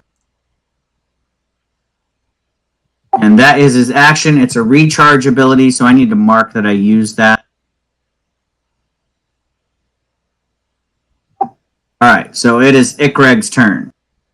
So Ikreg, at the beginning of your turn, the ice melts, is that correct? I think it's the end of my turn. But you're incapacitated then while you're in the ice. Yeah, you can entomb yourself in ice, which melts away at the end of your next turn. So at the end of my turn, it melts away, and then I'm no longer incapacitated. But I can't do anything. All right. So the ice melts now then? So yeah, so the ice melts at the end of his turn, yeah. I lose my 10 hit points, and I shake off the water that's now soaking my clothes. Yeah, you are drenched, except that you are also surrounded by flames, right? Well, shadows that move like fire.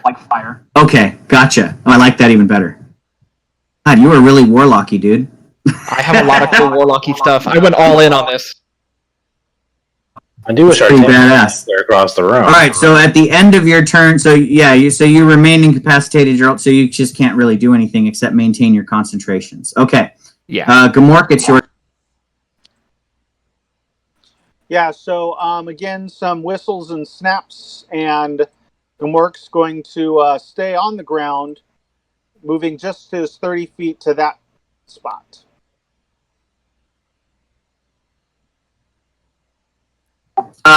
Just as a hint, Gamork does get.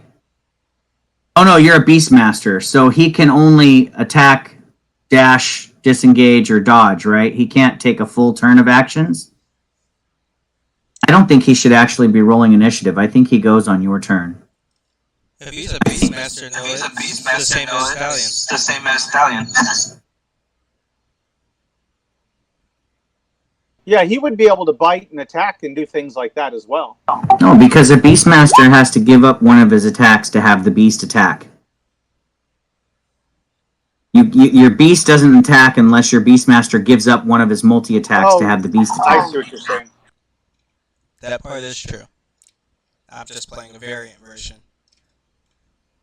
So you're saying that he would just be on my initiative? We wouldn't have two separate? I think so, but Doug is disagreeing, so I'd have to look it up. I think the Beastmaster I created anyway in Dylan's campaign My beast doesn't get initiative. It can only do one action on its turn, which is either to continue attacking the thing I command it to attack using one of my attacks, or it can move, or disengage, or dash, or dodge.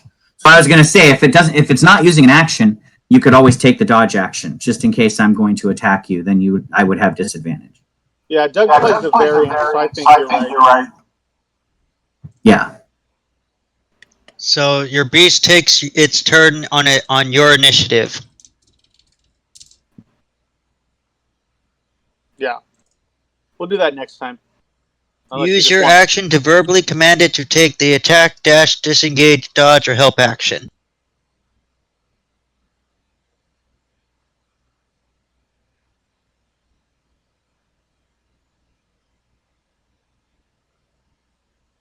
So yeah, it acts on your turn using one of your actions.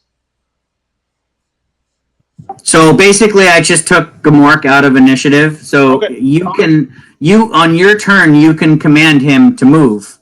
That does not use one of your attack actions, I think. Right. You're basically using your movement to make it move. If you make it attack, that would use one of your shots. Yeah, and it says that Scarlet, right there. It says on your turn you can verbally command the beast to move, no action required by you. Perfect. Yeah. Okay. Yeah, I thought the Beastmasters were supposed to be a bit smoother than a familiar. You do everything on your turn. A familiar has its own initiative and does its own thing. A beast is not a familiar. All right, it is Starla's turn. Starla's pretty beefy, according to current conditions. You are a giant snake with a weakened demon next to you. I'm going to slither forward and I'm going to attempt crush its bones.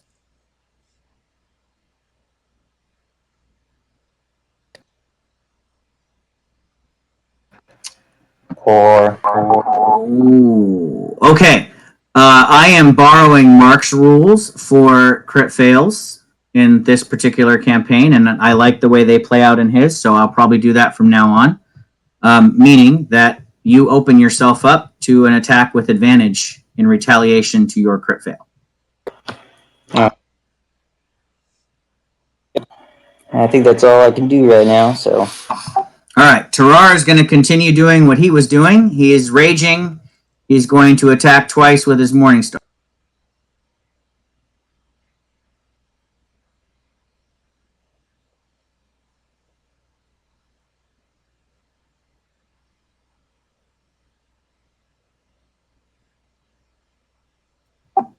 Doing 9 points of.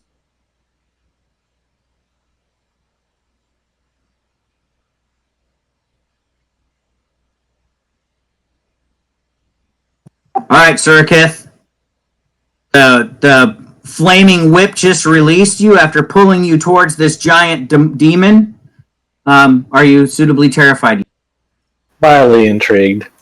Okay. I might run a finger down his leg a little bit. I'm trying to decide if I want to be ballsy or I want to be safe. Balls to the wall. What the hell? I'll try going balls. As I'm running my finger down his leg, I'm going to cast a spell. 5th level, actually.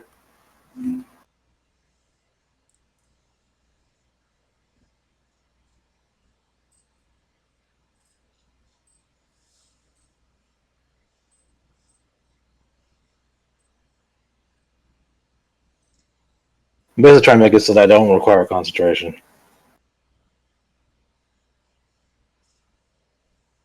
Oh, I didn't know that, but I didn't know that. Nope, nobody would know till they fight one. But I'm going to give you a wisdom save with advantage.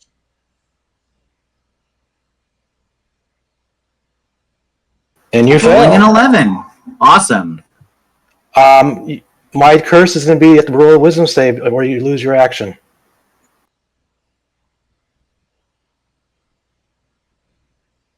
While cursed, you must make a wisdom saving throw at the start of each of its turns. If it fails, it wastes its action and turn and does nothing. That's all. Maybe later we can play some more. Does it never get to save against that again? It just maintains the curse? Since I use a 5th level slot, it doesn't require concentration. And a 5th level... Wait, why does it not require concentration at 5th level? Yeah, I cast at 5th level. Use a spell slot at 5th level or higher. The duration is 8 hours, and a 5th level does not require concentration. He is just cursed. For 8 hours. That's why I get my 5th level. Alright, so I have to make a wisdom saving throw at the start of my turn to do anything. If it fails, it wastes its action that turn doing nothing. I did this to Chris Lagozo once with a curse as well, against Karsati. I don't know if you remember that, Doug, but I did this to him as well in the Balatech campaign. I just never thought that it would work against a mother effing Balor, but okay, that's awesome. I'm going to provoke because I don't want both attacks against me, so... I get to attack you as you move away. Yeah, I know. I'm going to deliberately try to provoke you because I want to get away to here.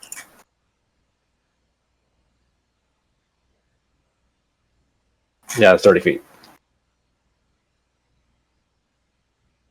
Well, that will hit me, yes.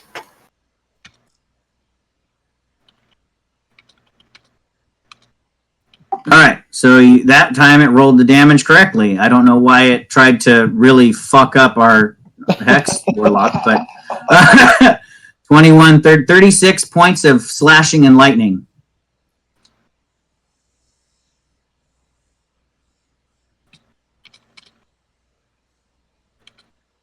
And are you concentrating on anything? Nope. Okay, just double checking. That's why I risked the 5th level. And I'm in a bonus action, probably heal myself. 1 second. And I'm not used to playing a priest, so give me a second. I rolled a 32 to hit. Well, he gets a stinking plus 14. He does. This is a deadly encounter. Yeah. On purpose. It's supposed to be. Yeah. We know, Chris.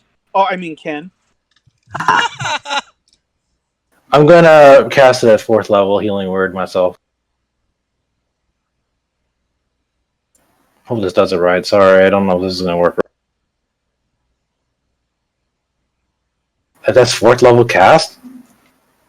Yeah, so you get to re-roll 1d4, click or do / roll d4, and you can replace the 1 with it.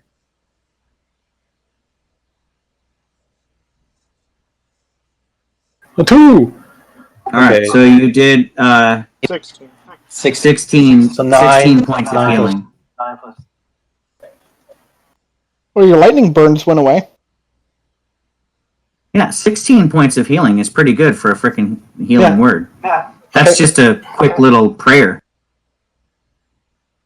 Okay, I'm good. I think that was a good move for me. I'm done. Alright, it is this Rock's turn next to the spectral spiritual weapon and the incapacitated Twitch. It's going to move up and try to eat the Twitch. Since the snake did not constrict me.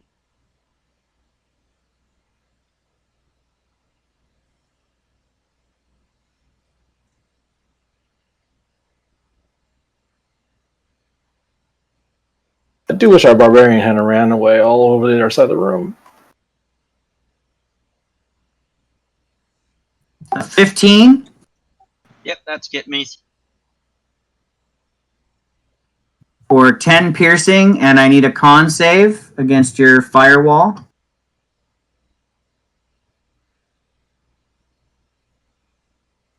Good job. And then a 24. For 9 more, and I need another con save.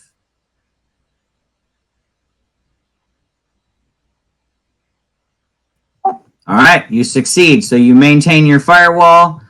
but you take 19 points of piercing and slashing damage. I can't see anybody's health. Oh no, you're a sorcerer. You're not a. I thought for a second you were a rogue. You could use like evasion or something to take half of that. Oh no, you're incapacitated, right? So I'm stunned. You're stunned, so you can't take actions or reactions. And so now that his turn is finished, I will go.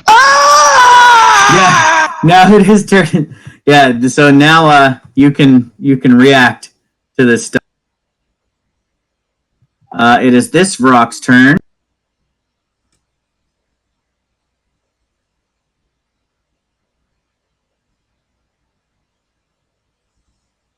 It's going to move up to Drepix and do its spore.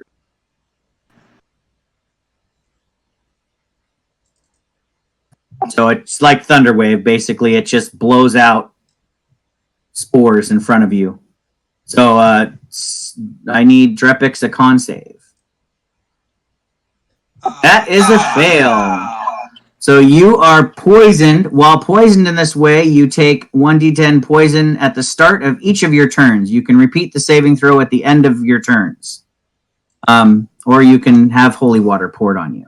But essentially, the spores get into your nose and into your mouth, and you start choking on them, and you are now poisoned. It does not do the damage until the start of your next turn. So let me just put a mark.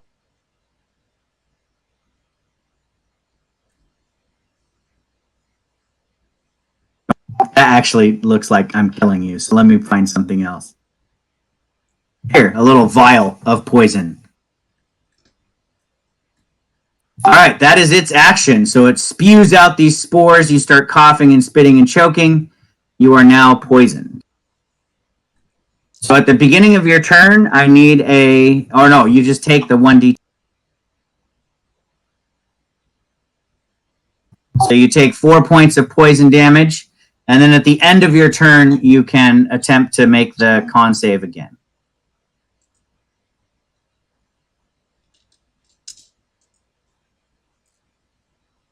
Okay, I'll deal with you in a second. And I'm going to point my finger up at the hooded figure as my one magic eye begins to glow, and I'm going to cast Sleep and see if it's enough to make her fall.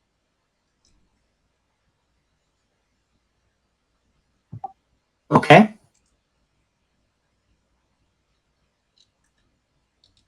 Don't you have to roll for how much hit points it does? Oh. All right. For a moment, she seems a little bit drowsy, almost as if her eyes are getting heavy and she's going to close them, but she shakes it off.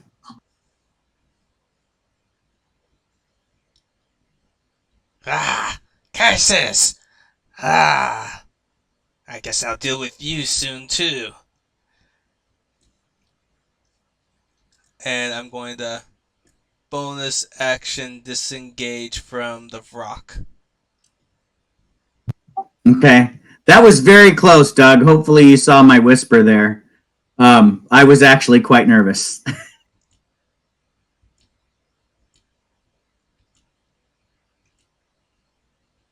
She is not super beefy, but she's taken 11 points of damage.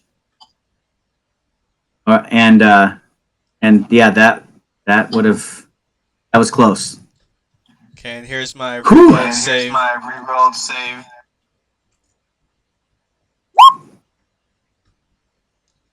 That's a fail. So you're still poisoned.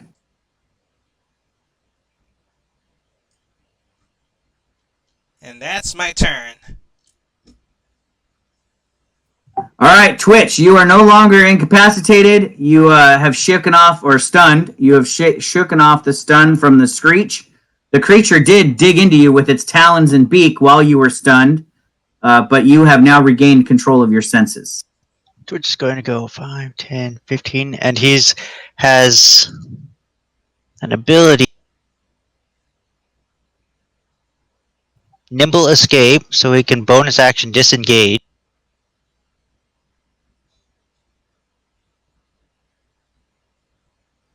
He will point to the frog. What's that? That's the goblin thing, right? Yes. Okay, cool. Yeah, I like goblins for that reason. Twitch is going to point at the frog and he goes, "How dare you who harm me? Now you will see why I am called Twitch the Goblin." And he is going to cast Lightning Bolt. Nice build up. I love it. Especially since the Belor is right behind it. Alright, I think I need to give you dex saves for both of these things, right? Yes.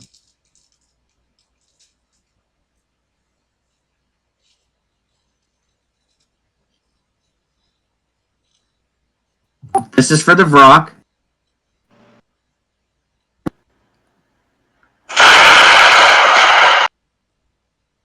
Save. And that's for the Belor. Save. But I'm not finished. I am going to use Fury of the Small to add 9 points of additional damage. Does it just add your level to the damage of a spell or something? Yes, it adds my level. And the creature's larger than you. Awesome. And then Perfect. And then I'm going to use Empowering Spell to re-roll 2 of those dice, equal to use 1 sorcery point to re-roll equal to the number of my spellcasting modifier, which is 2. So I'm going to re-roll 2. So you're going to roll 2d6, and that's going to replace 2 of the ones? Yes. Okay. So I will take away 2 from the 33, making it 31, and add 9. That makes it an even 40 damage. And then I have a special thing. Twitch is a lightning elemental adept, so he ignores lightning resistance, and all the ones he rolled are counted as.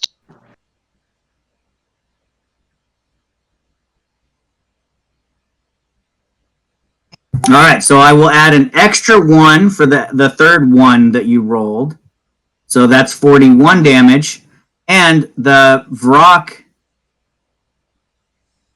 and Belor are both resistant to lightning, but you ignore their resistances, so they will take half damage for their saves, but they won't have. So when his lightning strikes, it like resists, and then he just like does that, like he just pushes a little bit more, and you can see like these beads of lightning, and the beams get thicker, and it forces itself. Nice. Well, your lightning bolt just plunges right through the chest of the Vrock in front of you and nearly kills it. It stumbles to the ground for a moment and picks itself up wearily as it's got a big gaping hole in its chest. The Belor behind you does get a tear in its wing from the lightning blast, but it just growls in anger. Remember the name of Twitch. And I'm going to get into a safer distance.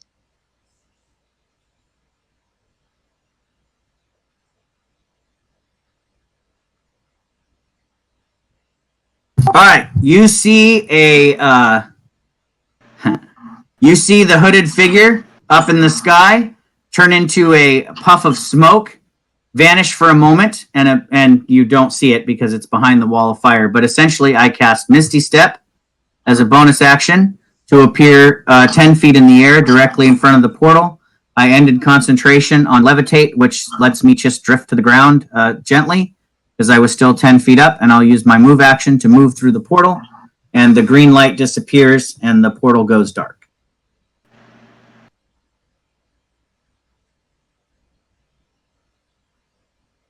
Bitch!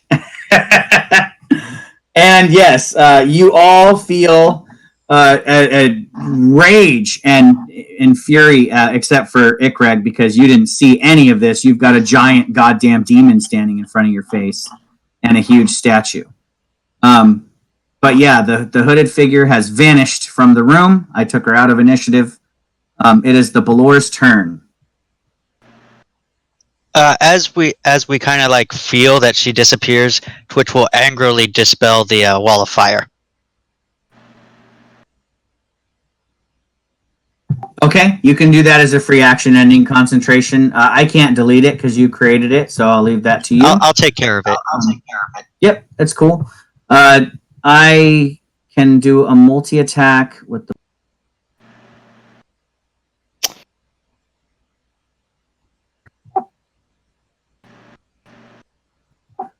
I've only got Ikreg in front of me. I can... Wisdom save first. You already... Oh yeah, thank you for the reminder. Do you get advantage on that now that you're cursed? Now the curse It's a magical effect. I have resistance against saving throws and other magical effects. So yes, I get advantage on that. So 16? Barely make it. 16 is my DC. Oh, thank goodness. God damn it.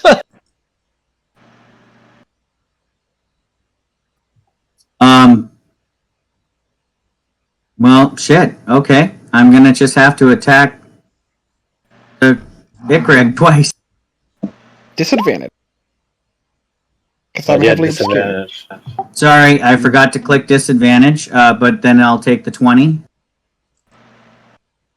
He has a huge plus, so he has to roll really low to miss me and you. I'm assuming 20 hits. Alright, so that does 31 points of slashing and lightning. Yep. And then I will attack you with my whip, I guess, because you're there. And I did click disadvantage for this. For a 23. You don't have to give me the strength save because I can't pull you any closer than you are. So that does 19 slashing and fire. Alright. I'm still alive. Wow, that's amazing for a warlock. I think my warlock would be dead. Well, I did make a grave error with my first turn that I'm regretting. I'm still happy about my curse. It came close to not attacking you. Alright, Dahak, it's your turn. Apparently his wisdom's not that high, so yay. So, It's not. He only has a +3 to his wisdom. still a little sad that I don't have an ally next to this Vrock. So I'm going to have to downplay all my attacks to just a simple short bow. Oh, son of a bitch. Sorry, not to cut you off, but Oh, that's actually his wisdom save. It's +9, not +3. I'm clicking the score. He actually has saving throws, so his wisdom is actually a +9, not a +3. so I didn't take any of that damage? Yeah, then you have to take any damage. No, you did, but I mean, I'm just saying that I actually cheated myself and made the wisdom save anyway. Oh. I just missed out on an extra +6 that I could have rolled. Well, another thing that I forgot is that for each of those hits, you're going to take 2d8 necrotic damage from my Shadow of Moil. So, you take 18 necrotic damage hitting me That's twice. not considered a melee attack? It's just an automatic necrotic damage that happens when I get hit. Oh, like a fire shield or a necrotic shield. I can post the spell. Oh! I forgot to... Forgot to. I also have to roll concentration on one of those, so I should probably do that too. That's another thing. I failed that.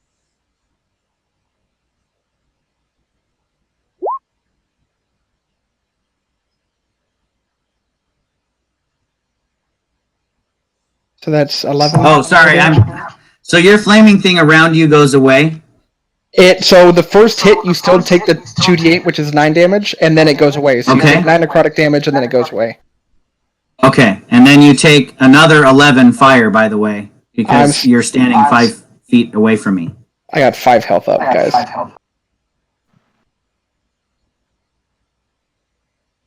Ugh. I can bring it I back took when your we die. necrotic damage. Yeah, if you stand next to him, he has an aura of fire just coming off of him. So you take 3d6 fire. Also, if you hit him with a melee attack, that's why I was asking about your thing. You take 3d6 fire just from hitting him. But you don't take that for the hits because you're not hitting him. You're not making a melee attack. Yeah, the spell just lashes out in retribution. Right. So that's fair. You'll just take the damage for being next to him. All right, Dahak, sorry to cut you off. I just don't want to.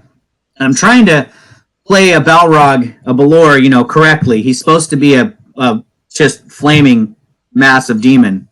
So He is pretty terrifying. good. I want him to be. And yeah, Mark was supposed to be adjacent to the demon, but he ran across the battlefield because that's what I got the impression the rest of you were trying to catch the hooded woman. So She was the only threat. at the moment, yep, she was. All right, Dahak, go for it. So I have to just do another basic short bow since I don't have any allies within striking distance of the Vrock. So here we go. Attack 1. That will hit. So we're just going to get that with the Hunter's Mark. So 4 and 6 is 10. I'll take 10 damage. And then the second short bow. That hits. So you do 4 points of damage. He had exactly 4 health left. So your second arrow strikes it right between the eyes and drops it. Very good, very good.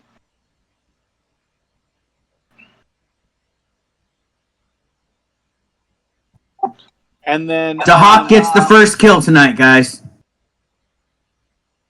I will stay here for now.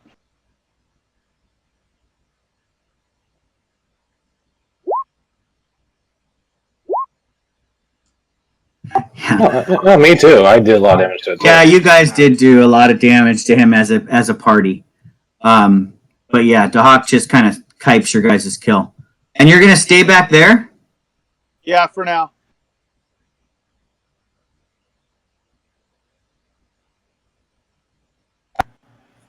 Are you able All right, this rock up here, I'm going to see if his thing recharges.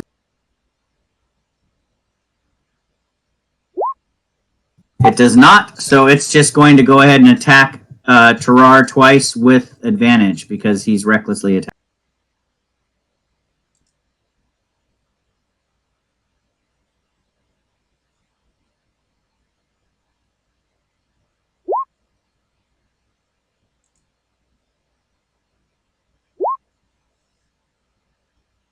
All right, looks like 15 is the number to beat.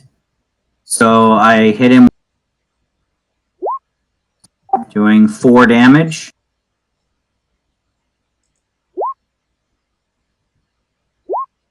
Hit him again doing 7. So that's 11 total damage against.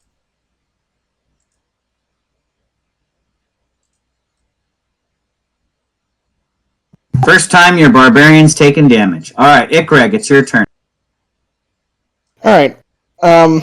Considering summoning my pact weapon takes an action, and any of my spells, he can probably... Well... I'm gonna stand there, look up at the demon, bloodied, burned, and say, in my arrogance, it seems I've let this go on far too long, and I'm going to cast Banishment. Oh, son Because I forgot I have that. I actually have a I'm 2 by taking demon myself prepare for it. So, that's a DC to beat. Let me post that real quick. 16. I didn't think our evil party would be fighting demons, so I didn't prepare it. It is 16. Son of a bitch. And I don't think there's anything else within 60 feet of me, so he's the only one I'm targeting.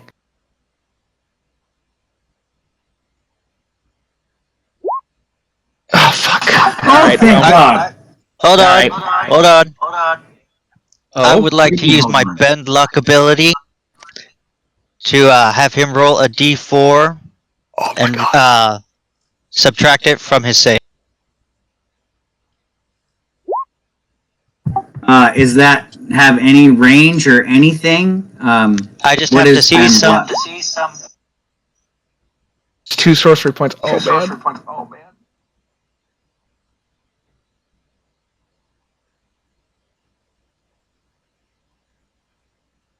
Okay, you get to roll it. So you roll the d4 and subtract that from my 18. Fuck, that's exactly Yes. Oh my god. Oh my god. Twitch, you are my friend. You are my best friend. So I just imagine that it's like the Baylor's like hot, and then Twitch like he like does like a little spike. Twitch, it's like this spectral flick into banishment. Oh yeah, you just hear him pop out of existence, and Darling, you're so amazing. oh, He does the little bye bye. All right, so this is concentration, and you have to maintain concentration on it for 10 turns for him to not come back. I'm gonna run. If you break concentration, then he comes back in the space he was in I'm gonna use before my 10 movement turns pass. to go 5, 10, 15, 20, 25. Son of a bitch, Twitch! God damn it! Well, that I have to say that was really good party cohesion right there. That was already. You guys have not even played together, and you're working together really well. That was amazing. I should have used that spell way earlier. I completely forgot I had it. Twitch with the clutch bend luck. I was kicking myself because I didn't actually prepare it because I didn't know we'd fight demons. Well, you didn't know anything, I hope.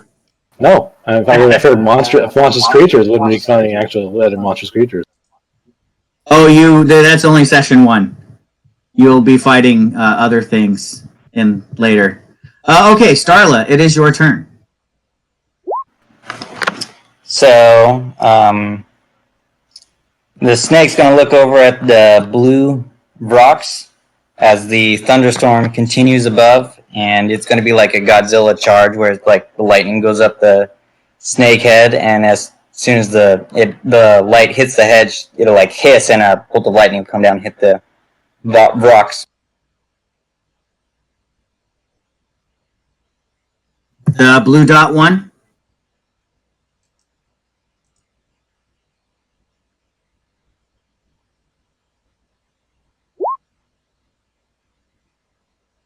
God damn it, I keep pressing the wrong button. Saving throws is a separate list. There. That's my dexterity save, not a dexterity check. You crit failed your first one. Right, but that was a dexterity check, not a save. It's still a roll. So I make the save. So the Vrock is going to take 8, 9, and half is 4. It's resistant to lightning, so it takes 4 points. I got its attention though. I'm still. You did. And then I moved. Tarar. Oh, sorry. You're moving closer to it. Yes, I moved. All right. So Drepix, you see this giant freaking snake just slithering by you as it's approaching the Vrock. As you're cursing the fact that the hooded bitch that you were trying to get to vanished through the portal.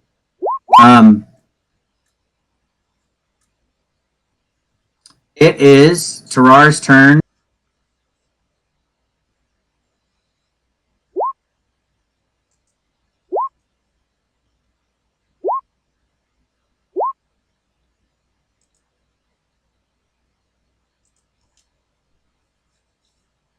He does another 12 points of damage to this thing as he's beating on it with his Morning Star.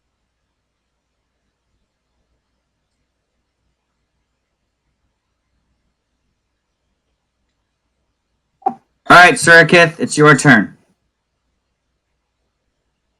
Okay. And the thing that you have cursed is now banished to. Actually, it's sent to hell. To be fair, because it's not native to this plane, it gets sent to its home plane. Yep. Okay. I am going to move a little closer. 'To our next target.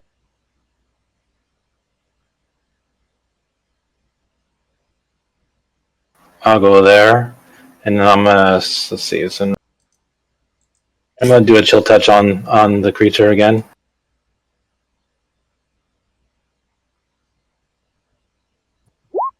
Oh, god damn it! Sorry. It's an attack. Yeah, it's an attack. Wow, and you get a +8. I'm sorry. I'm rolling really low. It's upsetting me. Yeah, you actually only have to roll a 7 to hit it. But that will miss. I'm gonna move my whip a little close. No, actually, You can move it 20 feet. Yeah, I'm gonna move it 20.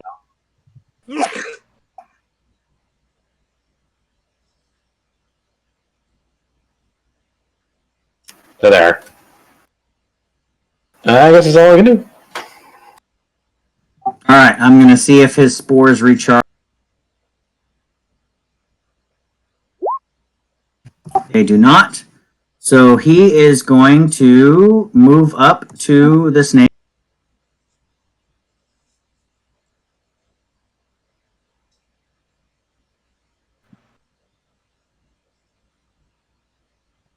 Shit. I don't want a metagame, but at the same time, I have a much faster fly speed, and I can fly over to Ekreg and take him out and bring my Balor back. But I'm going to have to go through these enemies first before I do that. So I'm going to waddle over.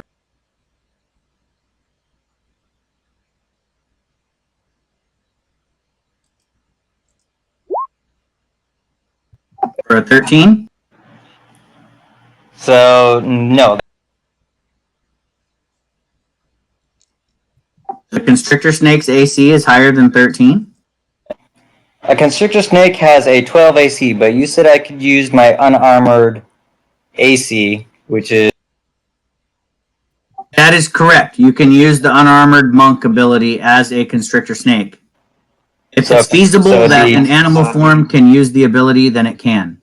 So the snake is just quicker. Unarmored AC would be 10 plus Dex plus Whiz. The constrictor snake is 2 Dex. Mine is Whiz because I used my score in that form.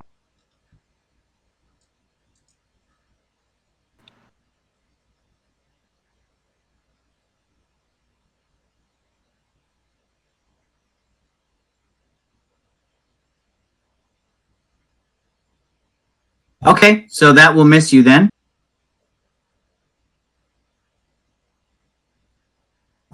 But I assume an 18 does hit? An 18 will hit. I think my computer's a little bit slow on loading the...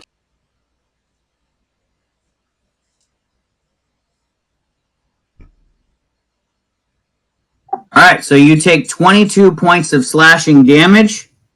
And if you're concentrating on anything, I need a con save, but I don't think you are anymore. the storm above us, I'm still... Oh, that's right.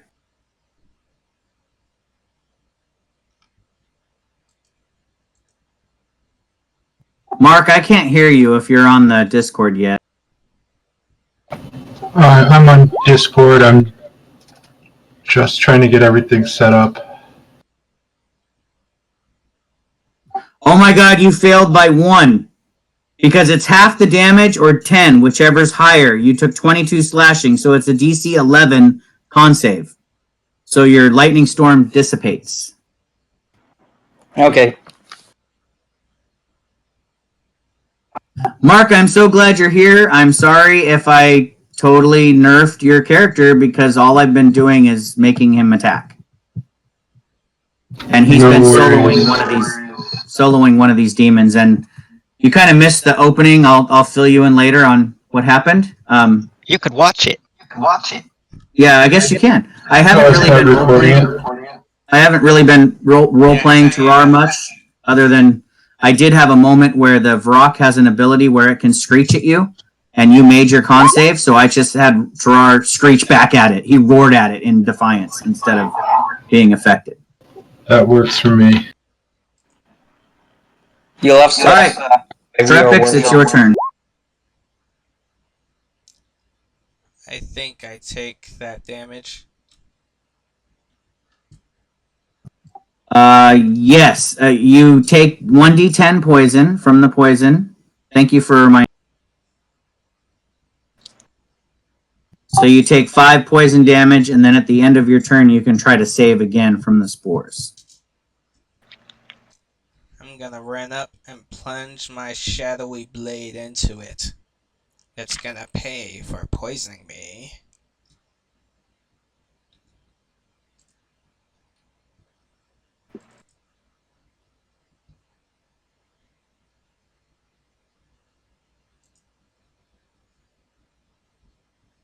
That will hit the demon. And I'm also gonna use Fury of the Small.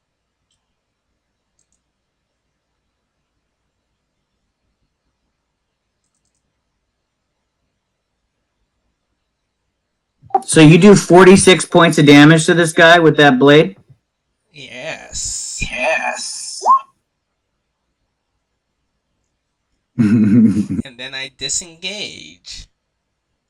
As I flip it off. Very, very impressive. All right.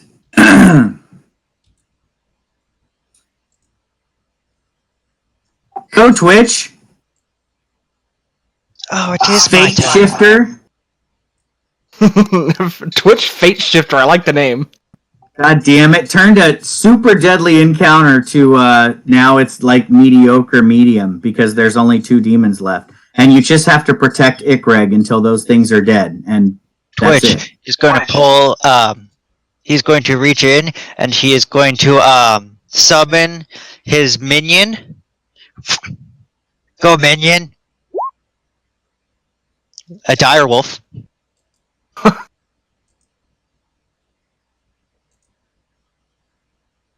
Okay, give me a second. I'll have a token for you in just a second.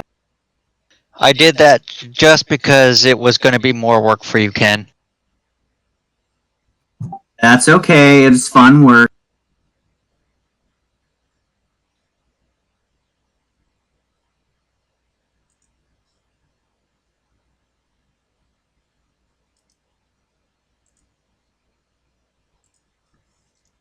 Oh crap. Here is my save, by the way.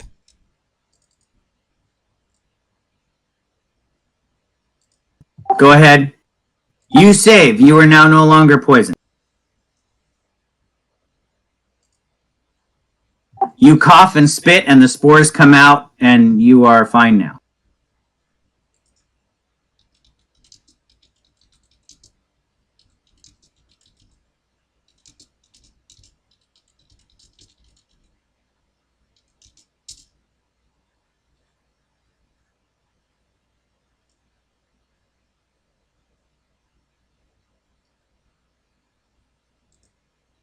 Dire wolf.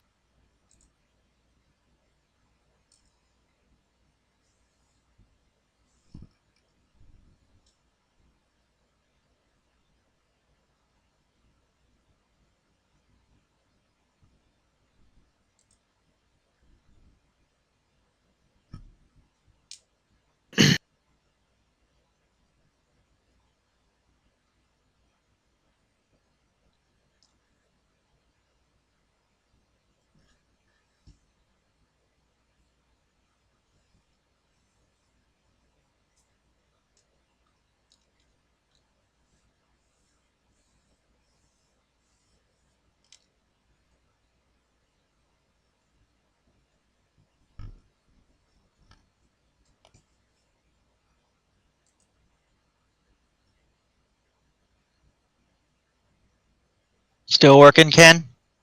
Yep, almost done.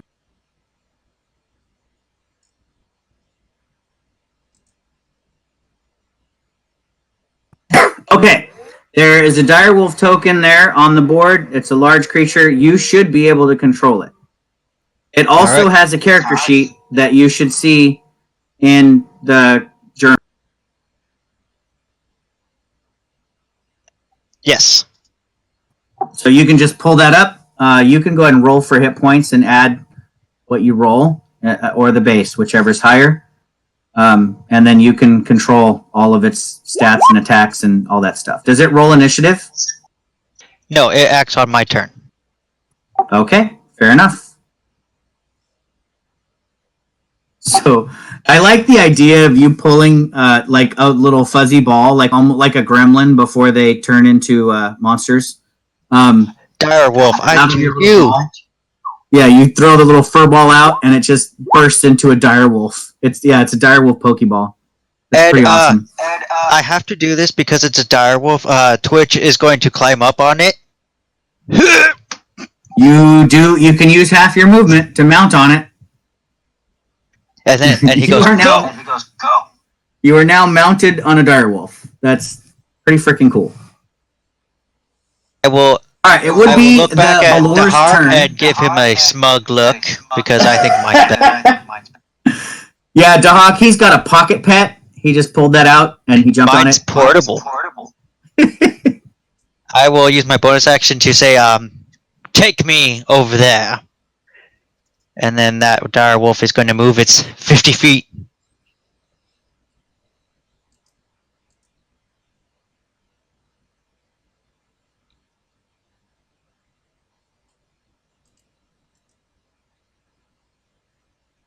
And I specifically, like, I have the dire wolf jump over Dreepix just to make sure that Dreepix can see my dire wolf. Awesome.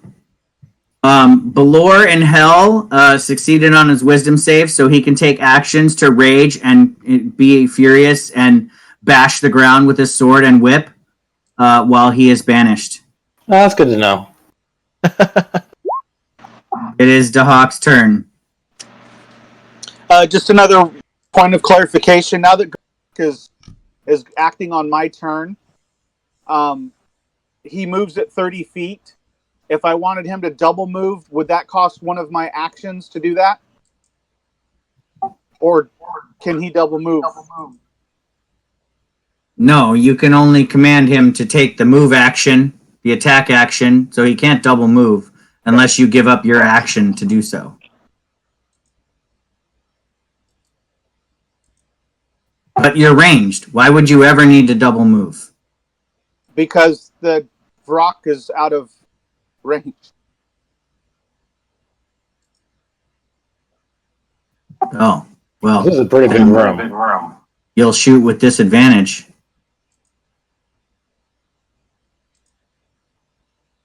Yeah, I have to make big rooms. If I have small rooms, you all just bundle up in one spot. And then all the whole big map is wasted because the whole battle would take place right there. Pretty much. And Like King Spirit Guardians. it takes an action to dismount, correct? No, it uses half your movement to dismount. Oh, okay. Hold on. Let me see. I need to get 80 feet. I think he was asking about your special rule you made for him yesterday, Ken. No, not necessarily. I'm trying to basically get 5 more feet so I can shoot this thing. So what I could do now is I could dismount and just move up, and now I'm within range. Yes. That's what I was trying to do. Okay, cool. So I've got an ally next to him. I'm going to use my full abilities of short bow, sharpshooter with advantage. David? Yes, sir. As a bonus action, since you haven't taken any damage, you can move your hunter's mark to a new target. Yeah, I got to start with that as my bonus action. If you wanted to give him a little target symbol. And then I will roll my short bow sharpshooter. 17. 17 is a hit. Okay, so I'll get the damage with my sneak and hunter's mark.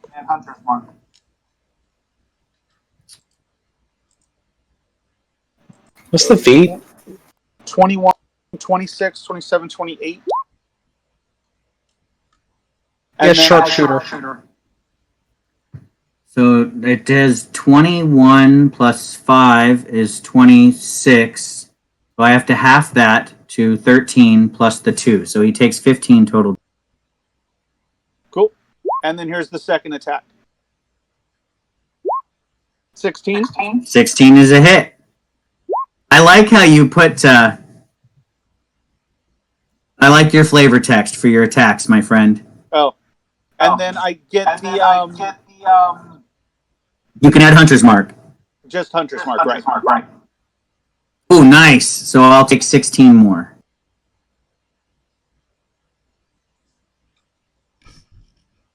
That second arrow nearly drops the demon. And then with the rest of my movement, I'm just going to be able to hop right back on. No, it uses half your movement to mount or dismount. Okay. I got you. Never mind. Yeah, so you'll have to mount him on your next turn, and then you can move him. Yeah. No worries. All right, this rock that's up here by Terrar, they're just kind of soloing each other, is going to see if his poison spores... It does not, so I am just going to attack with advantage against the barbarian twice.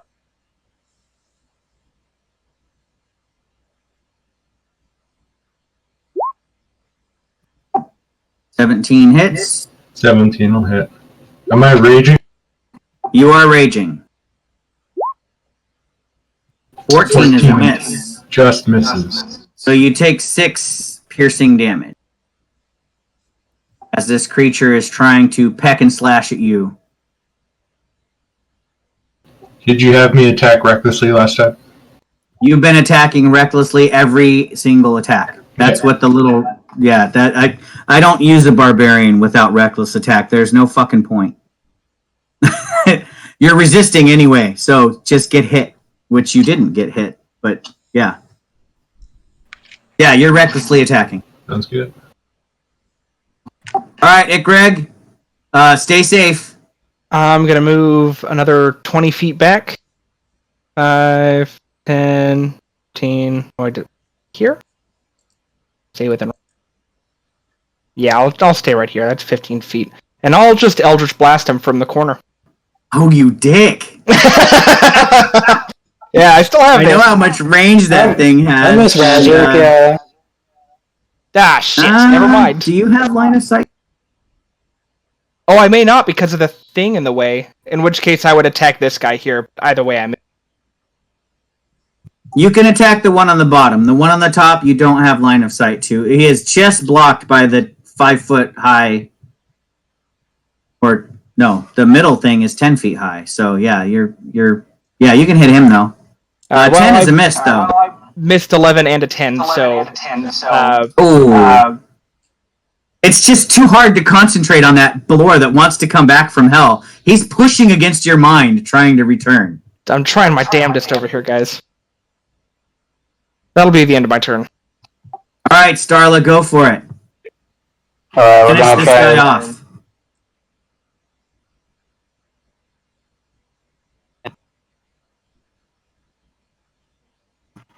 I'm just not doing it to not get.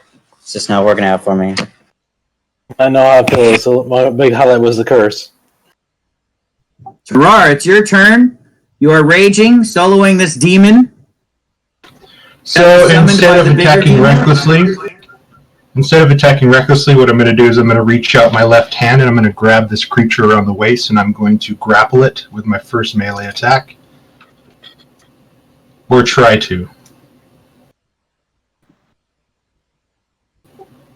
So I believe we're going to have a strength off.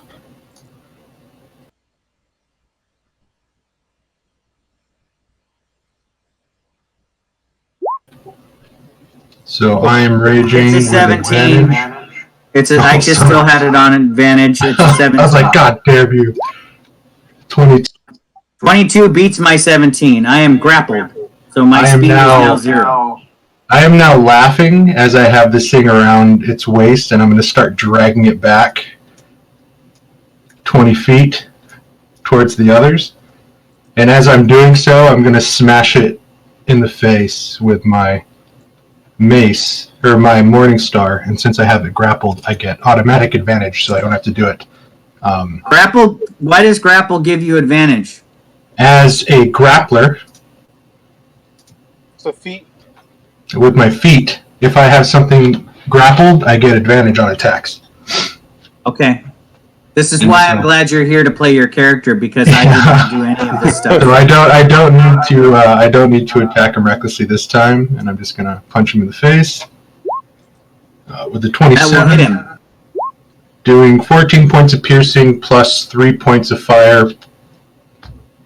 Unless you said it's a demon, so it's probably resistant to it. I've been doing 1 point of damage every round because of your rage for the fire, and he is taking half damage from your non-magical attacks. I'm just tugging him along, smashing him in the face, and just kind of laughing like, "Come on, let's go." Excellent. My turn. Already better than what I was doing. Surakith, it's your turn. Frustrated these monsters keep spurning her advances, she'll try her caress again. Surely this one will take it this time.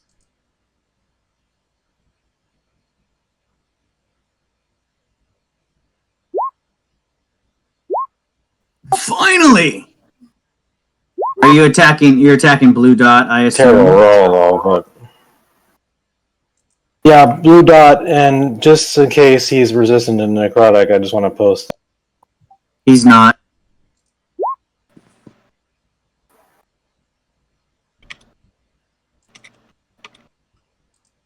So I take the 5 and I can't heal.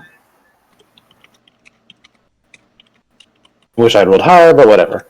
And then as a bonus action, I'm going to heal our resident warlock so that he can keep the bellower away.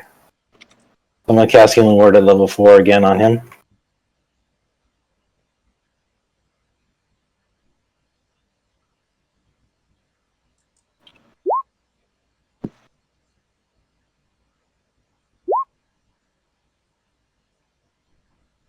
I'm going to reroll those ones. I got to reroll 2 ones.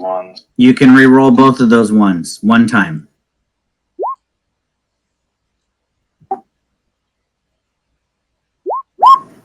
So Alright, so subtract 8, 12, 20. Hey Greg, you get 20 back. No. It's 14 minus 2 is 12, and add 6 instead. So it's 18 points of healing. Sorry, 18. Perfect. Thank you so much. Vrok did not recharge his spores. Hey, I'm moving real quick, so sorry. I didn't move yet. Okay, I'm done. I am attacking the constrictor snake. Go ahead.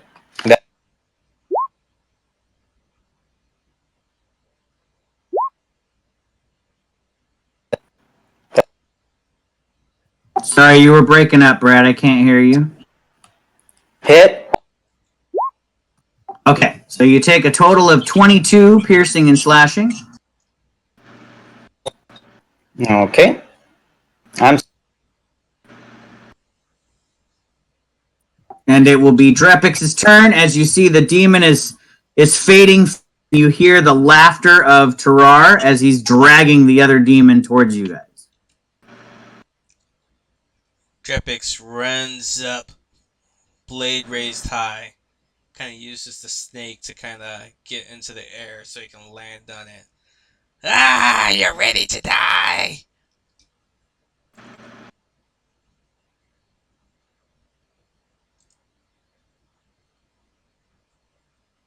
A 14 is a miss by 1, sir. Ah, you're lucky! Bonus action, disengage. All right, you have escaped the wrath of that demon. Twitch, you are riding your direwolf. It is your turn as Drepix makes a quick escape, getting closer to the portal that's now darkened, has gone dark. I will ride my dire wolf.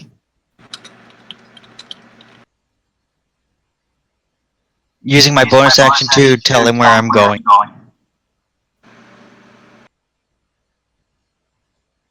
I will snap my fingers at the Vrok and cast Infestation. Blue dot or green dot? Blue dot. Okay. So you're going to summon a bunch of bugs onto a demon. Is that right? Yes, if it would work.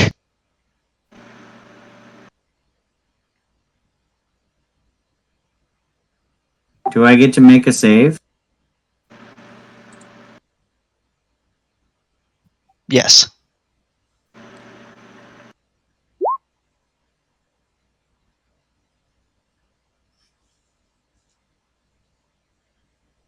It doesn't want to do it for me.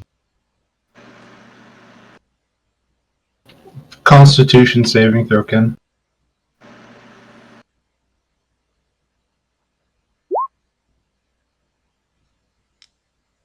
That's a success.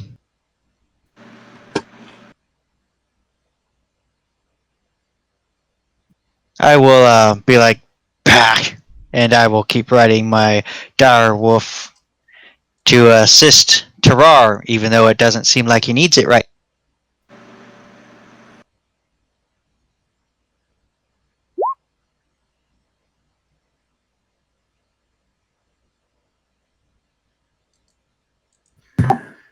In hell, the Balor makes his saving throw against the curse again and thrashes and tries to push with his powerful demonic mind against Ikreg, but Ikreg is able to maintain concentration and hold the demon at bay. Sahak, it is your turn. So Dahak, I started making some whistles and snaps is to call Gamork forward, and as Gamork comes past me, I use half my movement to mount. And I did look back, and as you had said, I can use an action to have Gamork dash. So I'm going to have him move another 30. Oh, wait, hold on. This one's not dead yet? Shit. I'm just going to stay there. Yeah. And I'm going to let 2 arrows fly at this Vrock. With all my goodies. 14. 14 is a miss by 1. Okay. And I will let another one. Oh, shit. All right, so your 2 shots go wide as the Vrock resists or dodges the arrows. Or they bounce off the scales of the snake because it's hard to shoot around that snake. There you go. All right. So that's it for me.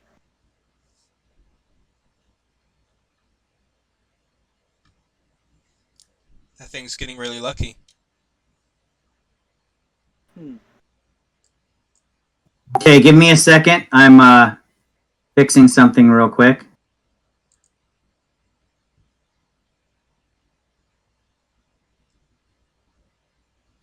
Oh, I guess it's my turn, so I can do this. So, hold on. The Vrock that's being grappled by Terrar starts screeching in Abyssal. And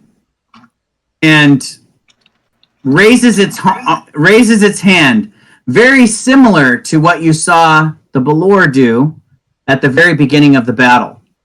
And in Abyssal, those of you who can understand, I think it's our 2 Wanties, you can tell that it is trying to pull forth more allies from hell. Oh, great.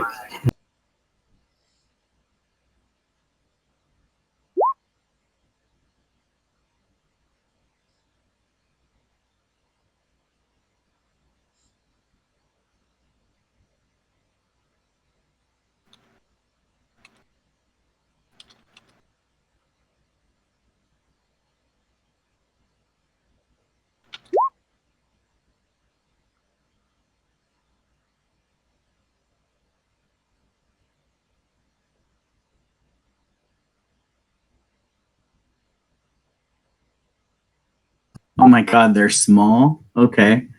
That's awesome. I don't like these.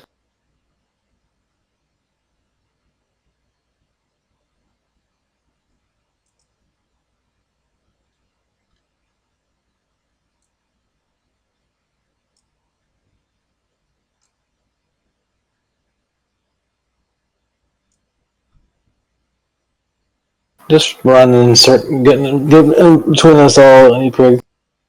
It's the suspense.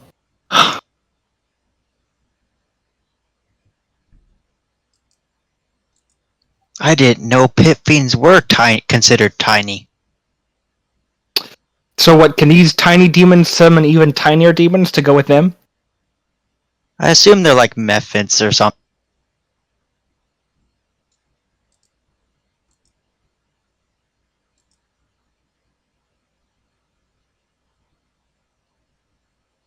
You can't see him? Nope. I see two. I see two in the shadow. Oh, of course they summon next to me. Oh, of course. It's your turn. What'd you do, Connor? I banished He's his the one who Balor. banished the demon. But it seems convenient that they're all college over there. I know. We They one could shot summon his them big baddie. 115 feet away. No, that's not where they're being summoned. I'm just Okay. creating a token for them. They're not there yet. But I get to put 5 of them within a certain distance of the summoner, so I'll figure it out here in a sec. I have to create the token.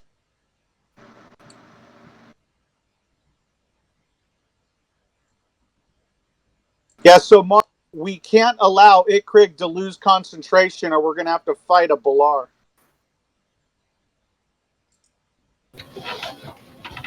Well, it sounds like I'm gonna be killing some babies. Yeah, have fun. Because I think they should be all spawning around me, because my guy's the one that spawned them. True.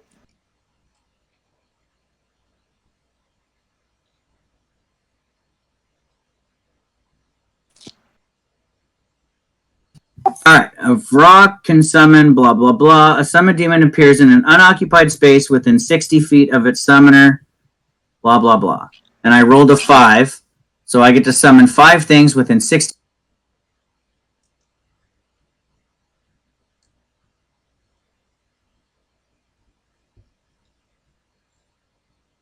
Thanks for the error.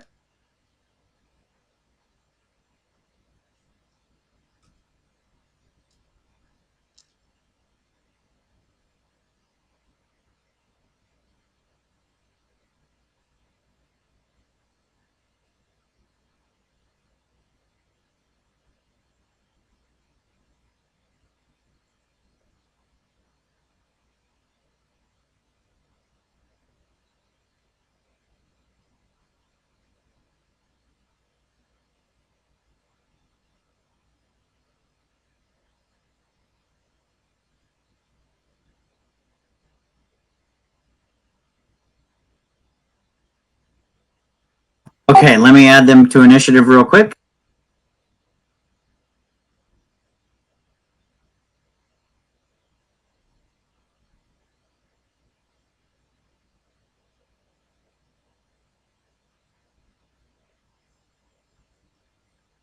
Wait a minute, why can't I? Oh. Fuck, how do I?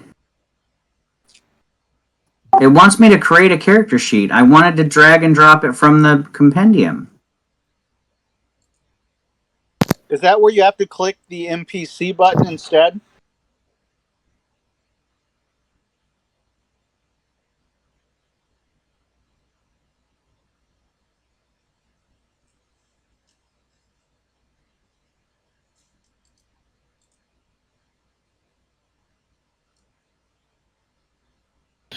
So Shit, if you, I think I fucked it up. I think I made Dretch. Hold on, god damn it. yeah, There if should be you an easy. if you dragged and dropped it, it should be in your journal section at the very, very top. But that's only if you pull the token from the compendium, and then the sheet should pop up.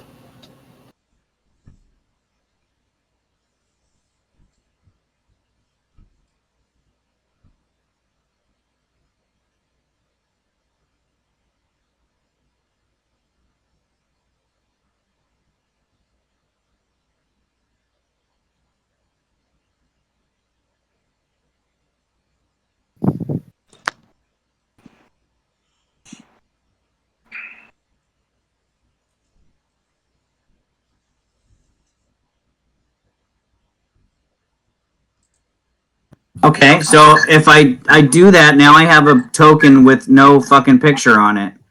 So now I go to the token and edit it to add the picture. Go to the journal, and then if you have the monster available at the compendium, you should be able to just open up the sheet, and then you can use the tokens that you have just by clicking on them and pressing the attacks. You don't have to tie it to it at all.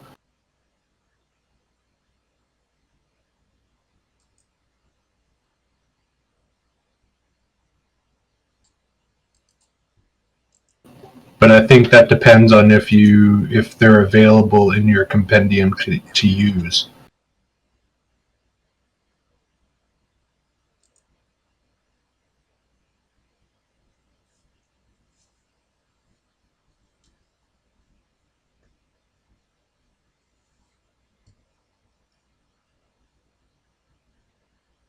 All right, I think I got it.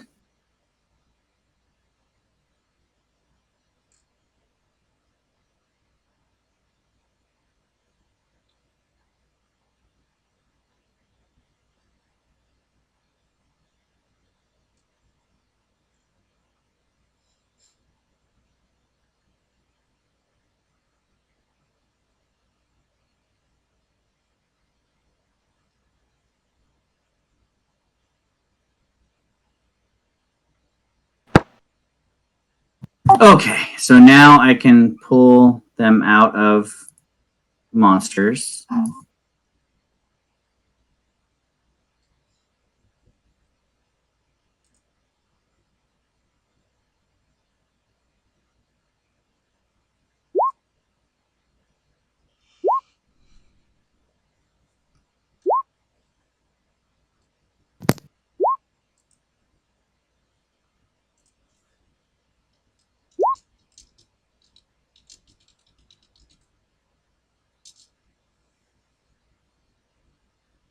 And we're on Vrock's turn right before Ick.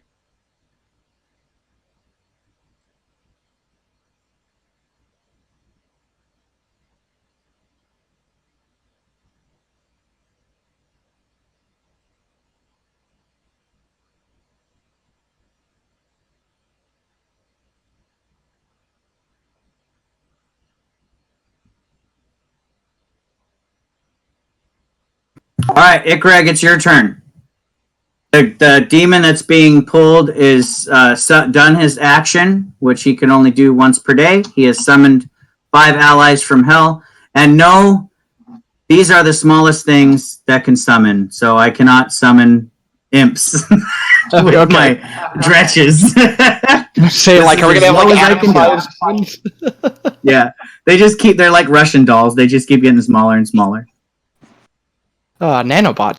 Alright. So you basically, guys, the beginning, you see a black void circle open up, and these dretches just kind of rise up from the ground where the black void circles opened up in the floor, and then the floor closes back up, and they start screeching. Demonic screeches.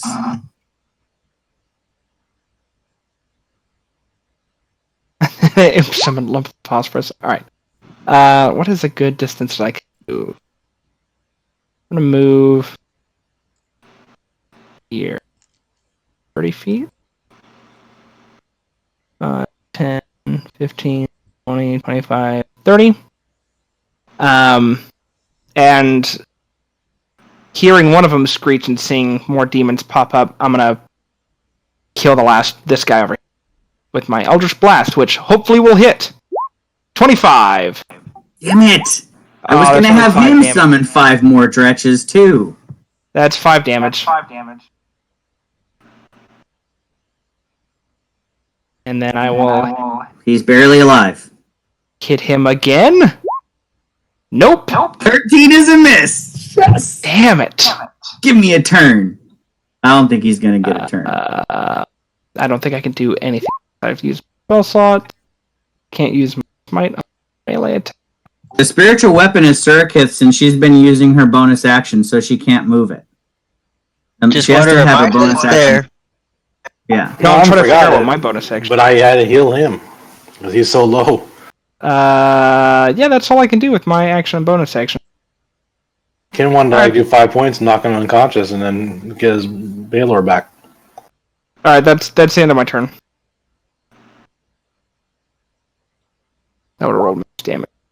Close. Of course it would.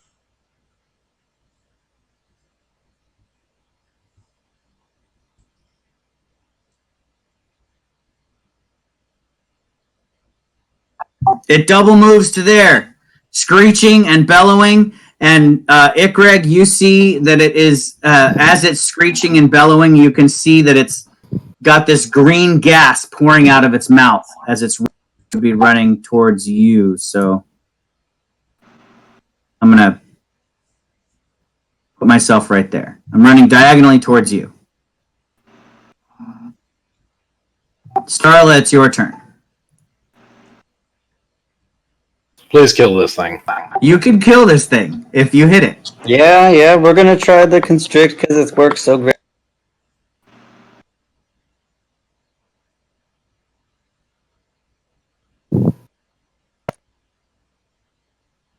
That hits. What does constrict do? You're just going to crush this demon's bones, aren't you? It's going to take half damage because it's not a magical attack. At 6th level, my animal attack, my magical wild.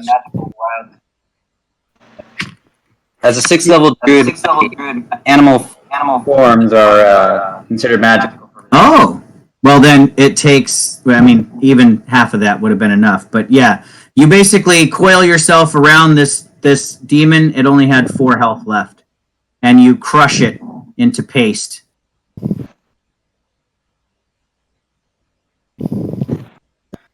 And then I think I'm going to use a spell slot to heal my animal. And you still have a movement left if you want to move anywhere.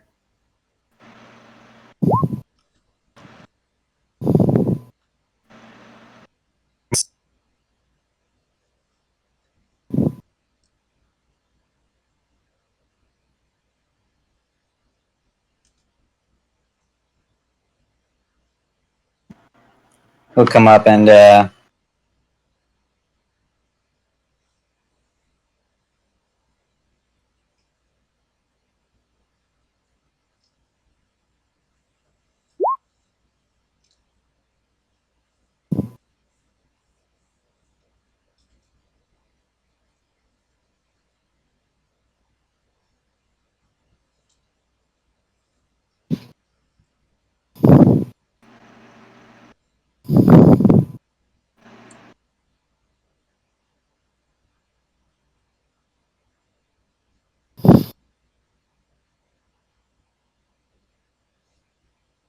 Okay, so I need a con save.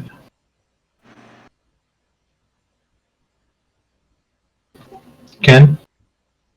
Yep, I need a con save as it disperses this disgusting green gas out of its mouth. Just fucking farted from its mouth. Alright. It pretty much did. 17. That is a save, so you are not affected by it. Oh, no That's damage its or nothing? action. No, it just can do it once per day.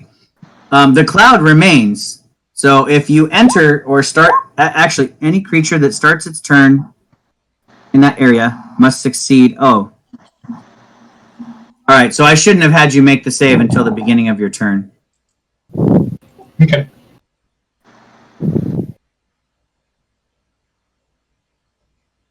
I should have also put it in a different location, but that's okay. It just belches this gas, and that will be its turn. It can't. That's an action. It is now your turn. So you start your turn there, but you already made your save, so you're fine. Okay, let me know if I can do this. I already have him grappled.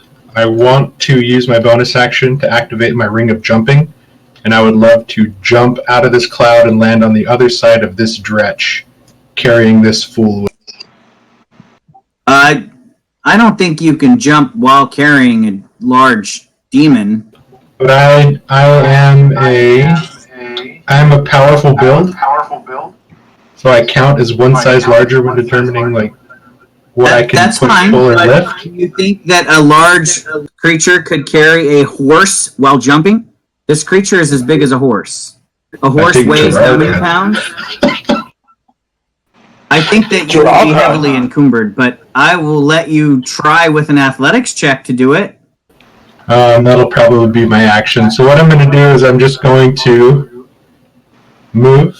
If it was a Fine, medium holding on to creature, him. I'd give it to you with nothing, no concern. But this is a large creature, and that'd be like jumping with an ogre strapped to your back. That's I pretty can do it. That's pretty hard. Okay, so I'm going to go 5 feet here. I'm going to provoke from him. And the Vrock, unless you're. Oh, he's grappled. I'm pulling him with me. I'm going to move 15 more feet here. And then I'm going to, in mid-sentence, go... Shut your mouth. Not 3 attacks. 21 and a 15.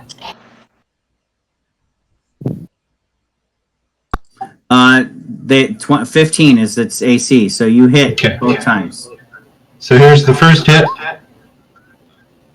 12 points of piercing. The second hit, 14.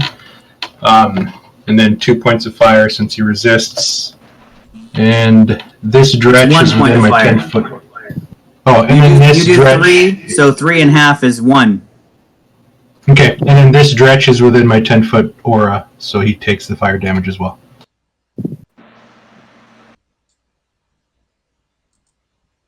And that's the end of my turn.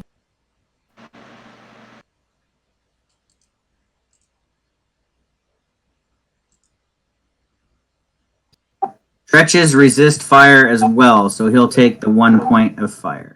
Cheeky little buggus.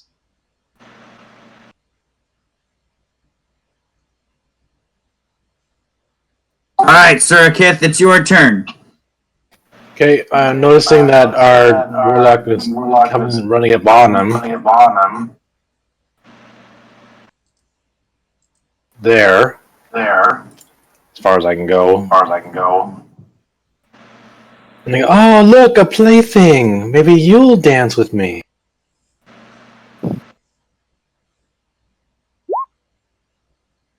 I'll cast. Well, No. the first one, sorry. I don't want to dance with you. That Never will hit. wanna dance again. These the dretch guilty is- feet have got no writ.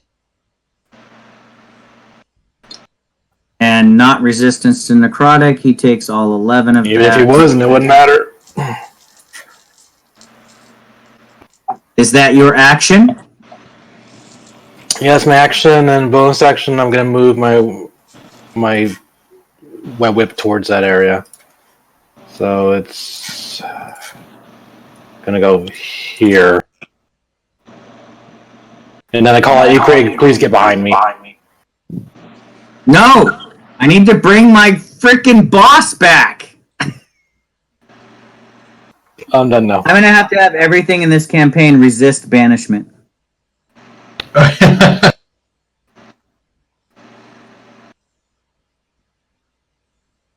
Alright, it's Twitch's turn.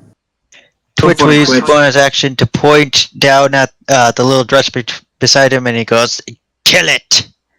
And so the dire wolf is going to attack the dretch, which is advantage because Twitch is within 5 feet of it. Oh yeah. Here's your strength saving throw.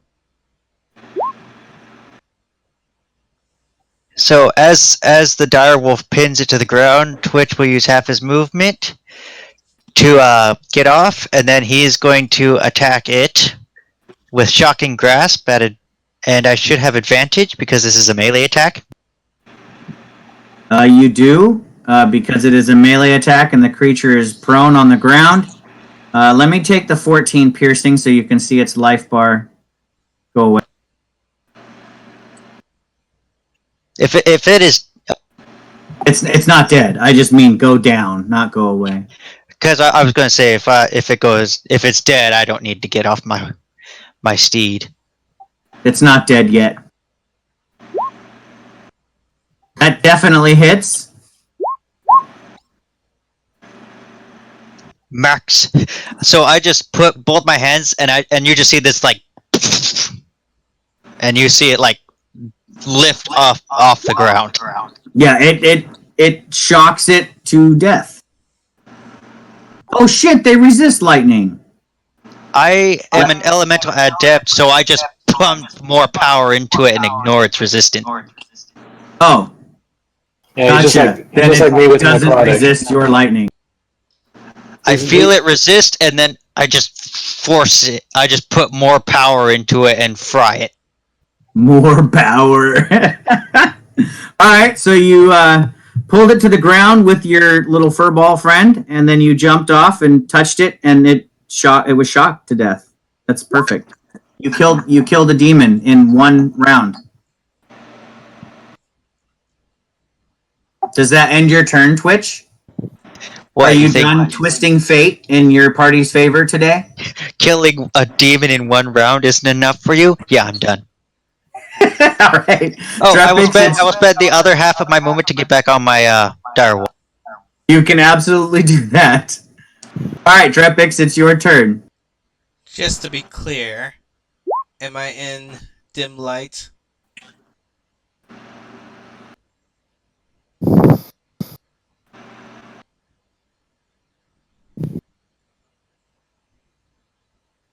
You are right at, so 20 feet from that torch is bright light, and the other 20 feet away is dim light. So you are just outside of the bright light.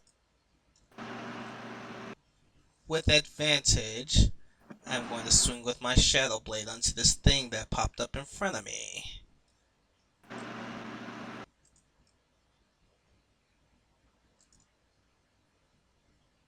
Oh, wow. Yeah, that's a hit. Holy shit. Your blade does 2d8 damage. Why would you ever use a weapon? It's a magic spell. It doesn't last the whole time. Just a minute. 10 rounds. So it's like Flame Blade. Yes. Is it a third level spell? Second level. Huh. Alright. And I love the sneak attack. Alright, so 29 points of damage is a solo. You killed it in one swipe. I look up to Twitch and I kind of just wink.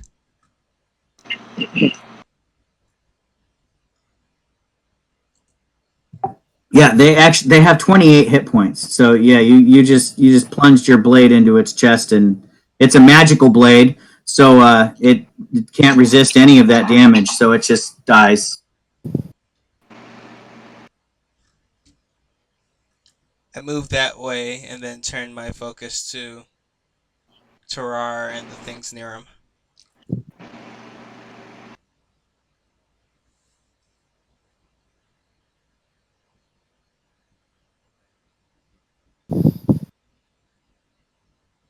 The Balor fails his wisdom save while he's in hell.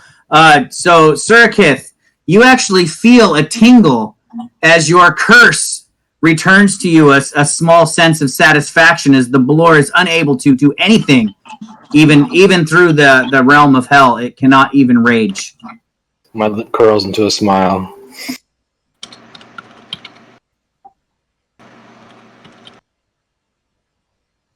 So Hawk, it is your turn.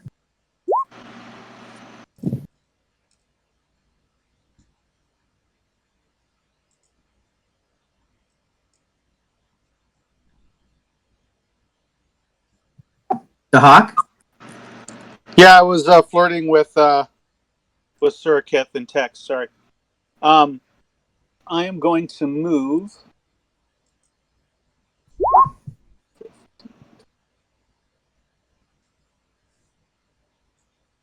to there, taking a defensive stance in front of Ikreg, and I am going to move Hunter. Use my bonus action to move Hunter's Mark from that Varrock to this Dretch. And then Gonna cross my fingers, do a normal, non-advantage because I don't have any allies there, but I am gonna try to use sharpshooter. So here we go. I thought that would happen. 8 will miss. I am going to use this because I'm not going to get it for a while again. My lucky feat to re-roll that attack. Okay, go ahead. Roll the attack again. Jesus. That is exactly what you need to hit them. Oh, thank goodness. So there's that. They have an 11 armor class. With Hunter's Mark. Holy crap. 19. Hold on. Yeah, I'm assuming only half of that 19, so 8. No, they don't resist non-magical attacks. So 19 plus 4 is 23 points of damage they take. He had 17 left, so you strike him down. So after letting loose the killing arrow, I look at my sweet snake princess and just give her a wink. Jesus. And oh no, Jeremy! Yeah, I Okay. know. Damn it! I just figured So many let me things. have this night of epicness and then let the chaos ensue the rest All of the right, time. I guess so, but I can't even imagine how this encounter might have changed if that had been remembered. Yeah, I forgot to. What happened? He's I'm a wild magic sorcerer. Oh, you haven't even rolling for that. There's all kinds of shit that could have happened. Also, you know what? It's okay that we forgot tonight because Jeremy, I want to send you. I have a different table that I want you to roll on. We're going to use it. It's actually a little bit darker because we're playing the monster. You're evil, so I want your wild magic to kind of be a little bit. It's not going to create rainbows and fucking unicorns. I'll just give you that. Bring it. It's going to do dark, twisted, evil shit. So What about rocket trees? Naked statue. it won't do those things. It's going to be. It's not going to make bearded women. It's going to do much more evil things. Wild magic is the best. Yeah, so I'll send you that table. So it's okay we forgot tonight because I forgot to. So since this is kind of like not actually happening, everything happens as Twitch expects it to. Oh, that's perfect. That's perfect because you're right. This is not actually happening. So, all right, Dahak, is your turn over? You still have a shot left, I think. Yeah, I have a second shot, and I'm going to go for the rock. Can we see the rock from here? You can't see him from there. Yeah. Now, because Tor has him grappled, does that change my ranged weapon attack at all? No, but you can't see him. He's behind that pillar. Oh, that's right. This thing's up in the air. You'd have to move. The center piece is 10 feet high. Yeah, I forgot. Yeah, I don't have any movement to get around it.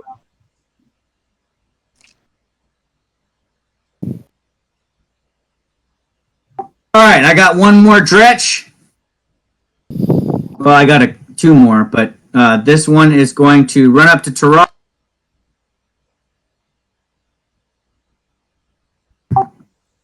And he's going to belch out his yellow fart. Saves at the top of my turn, correct? Correct. It's at the top of your turn.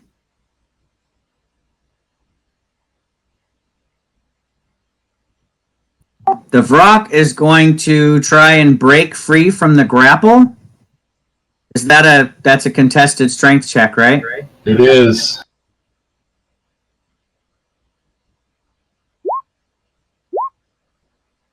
God damn. All right. I'm just laughing in the fart cloud. With an iron grip, you just hold him down. You're like, no, you can't get away from me. And that's his action. He has no movement, so he's fucking done. Hey, Greg, it's your turn. You just watched an arrow take down the dretch that was coming to try and break your concentration.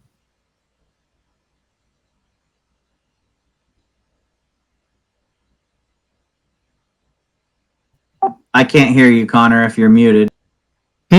No, sorry. Oh, okay. I was just trying to think for a second. Because I can't really hit from where.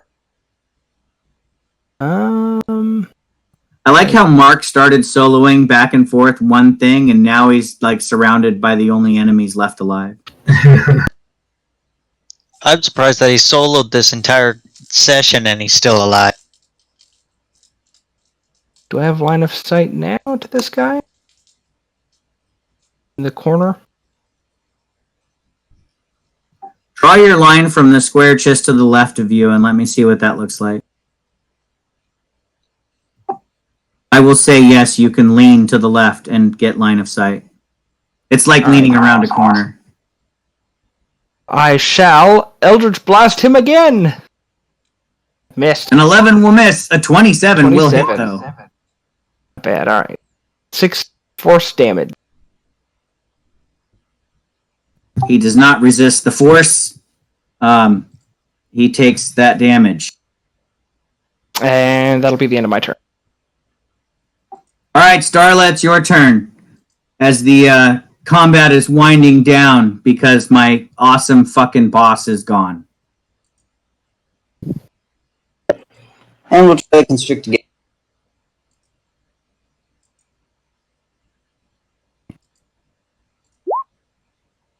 That will hit. Who are you constricting? Green dot?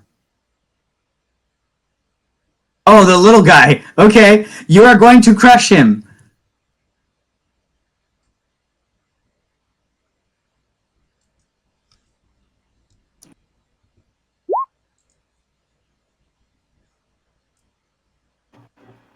So 18 to crush.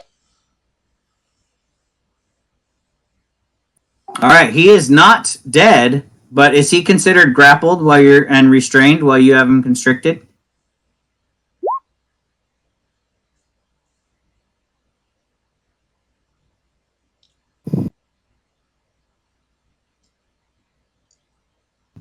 All right, I will move him onto your square. He is grappled and restrained. He is being crushed. Yep, and that will be mine. It is this Stretch's turn. He is going to run up and attack Tarar bravely. No! Wait! Well, yeah, I guess I have to. Sorry, I only have a movement speed of 20 feet with these guys, so I have to attack Tarar. I wanted to run up to you, Drepix, but you're too fucking far away. No. So he's going to run up to Tarar and try to attack him with... he does have multi-attack, so he's going to bite and claw at you. Oh my god, you have to be fucking kidding me. These guys are worse than rats. Do they have like a plus one? They have a plus two. Oh, no. They have a plus 2 to attack. Oh yeah, but look at that shit! 20 does hit. Take your 2 piercing. 16 hit. Take your 2 slashing. And he is done. You can now laugh in his face as you as he scratched and bit at you. Okay, so You are in the Not clouds. to At be- the beginning of your Oh, turn, I but- need your con save. I need to do that first before I do what I want to do. 18. 18's a success.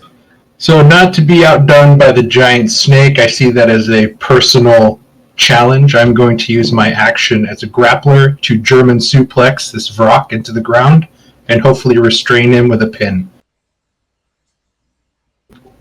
I'm going to move here, and I'll draw an attack of opportunity from that little guy.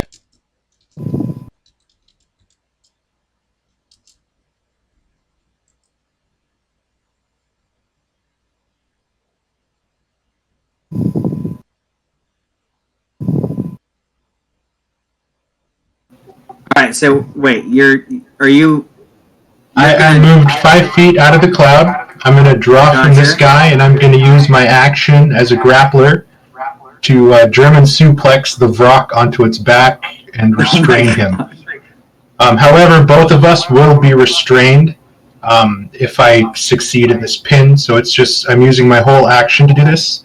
Okay. So it's a just another contested strength test.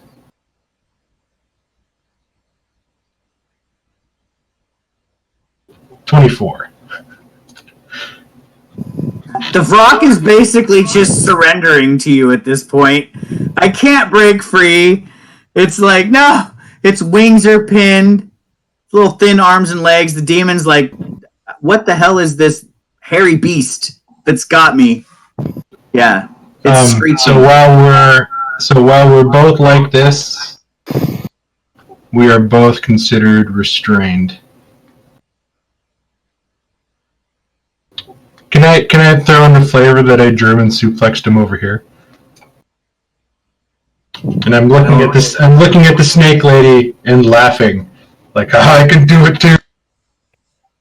Yeah, I'll let you just drag him up to half your movement, so you can put him as long as he's adjacent to you. That's fair. So you just basically flipped him over you and smashed him to the ground. Oh, I went full WWE. I put it in the headlock and lifted it up so its legs are up in the air, and then I fell backwards.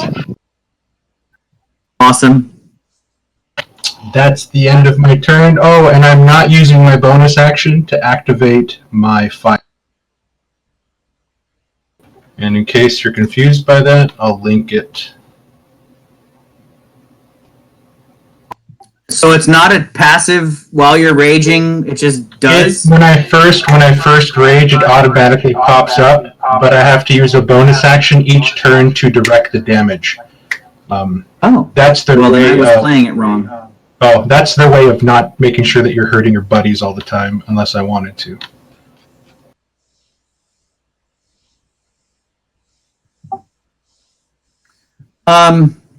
Okay. For the sake of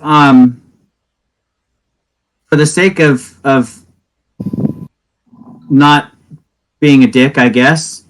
I guess grapple does use your attack action. Never mind. I'm gonna count your wrestling moves as attacks, even though they don't do any damage. Yep. And so pretty much what it says is I can use my action to try to pin a creature grappled by me. So I just have to do another one. So there's no attack, and I can't do an extra attack. Yeah, it's fine. I'll say that your grapples are attacks. There's non-damage dealing attacks. Sirkith, it's your turn. Okay, so if he's restrained, does that mean I get advantage, or how does that work? If you're within melee range, you get advantage. Oh. If your ranged attacks have disadvantage, however. No. Dang. That's not true. He's prone and restrained on the ground, pinned. Oh, you said restrained. You did not say prone. So sorry, they're both prone. It's making harder for me. Why? Okay. Are you both prone and restrained? Yes, we are both prone and restrained.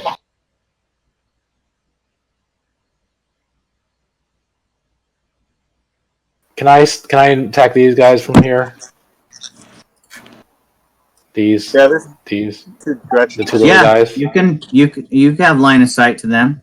Okay, so this is the first. They are small, but you can see them. They're the tops of their head. There's only one of them, I think. This is the first time I'm able to. The one in there's one inside the snake. Is restrained. It's okay. I can still see it, can't I? You have advantage to attack the one that's restrained by Starla. Okay, so here's the first time I get to use this and things are close. So because they're within 5 feet of each other, I can attack both of them with a cantrip. Holy shit!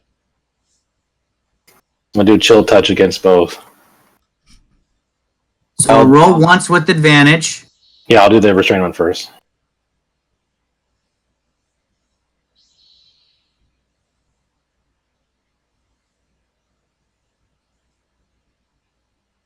$23 hits.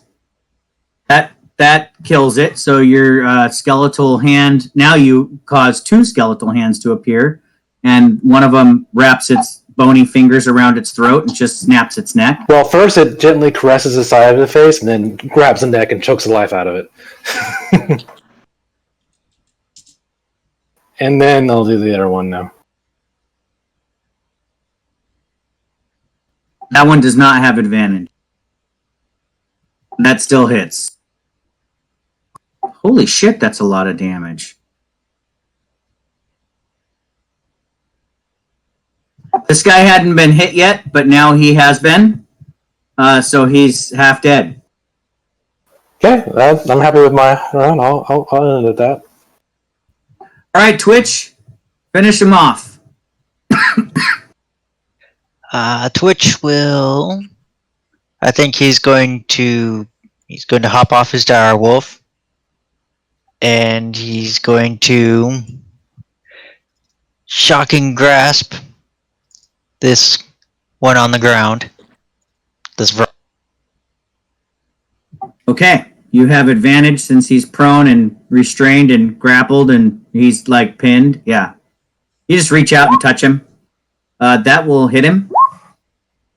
He does not resist your lightning. Boom.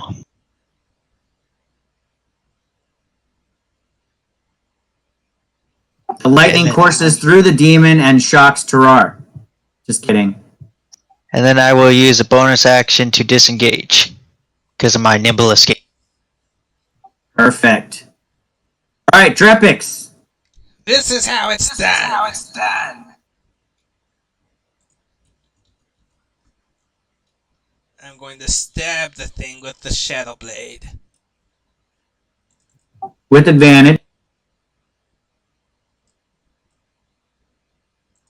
Drive your blade. The 20 will hit it. Holy crap. 20.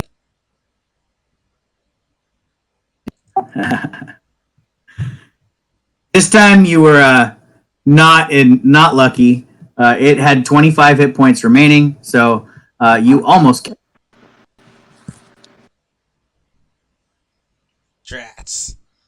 I know. Everybody else has been like doing the exact amount of damage the thing has left. All right. You almost killed it though. It's wriggling on the ground, and you, Tarar, you can feel it weakening as its resistance is futile. I just crush it harder in my grip. Oh, Starla, that's okay. I know that Shocking Grasp does that because that's why Zarak has it. So you can touch and run away. I was letting Twitch know we didn't use any kind of bonus action. Yeah, I mean, I think he just did that for flavor as part of his goblin thing. But yeah, Twitch, you don't have to, if you shock something, you can just run away. Balor is going to try to make his saving throw real quick. He fails again. So now your curse, Surikith, you feel the tingle again as your curse is having a profound effect on the demon while in hell. That would have been nice if he was still here at least. That would at least helped a couple of rounds. Yeah, well, I will definitely have to rethink how I create encounters because there's banishment in the party. Yeah, I forgot I had that. Sorry. I have it too, but I didn't prepare it. Next time. The Hawk, it's your turn. So I will select Mark to move forward his movement speed to there. And then like before, so I could get around this corner and have line of sight, I'm going to use half my movement to dismount.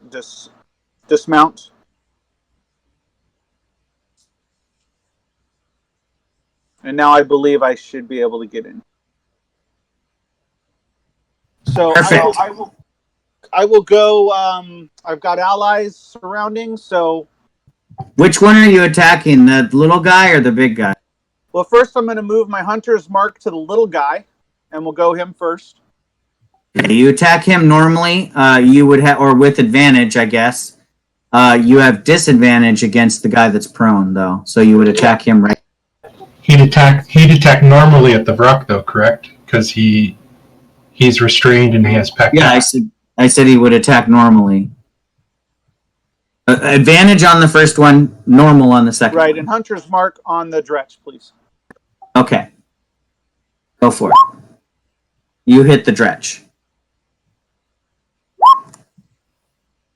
Fucking skewer him. I wouldn't use your sneak attack. Oh, yeah, you're right. Sorry. Use your sneak attack on the second shot, since the dretch has like 1 fucking hit point left. And Hunter's Mark would take care of that. Yeah, so you did 19 plus 2 is 21. It had 13 health left, so you killed. So then I'll use my second attack, like we said, as a normal attack on the Vrock. Yeah. And I'm not going to use sharpshooter, just to try to make sure I hit.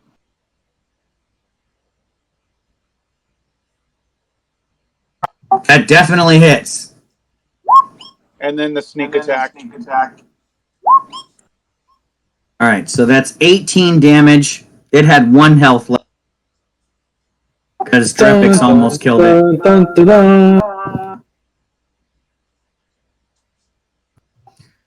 All right, so we'll storify the rest of this because there's nothing there. Yeah, so basically, the clouded, you guys all.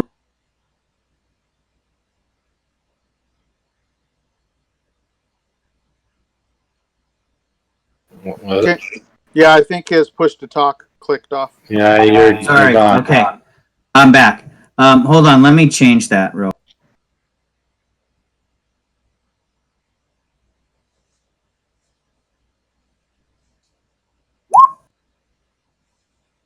All right, can you hear me? Yes.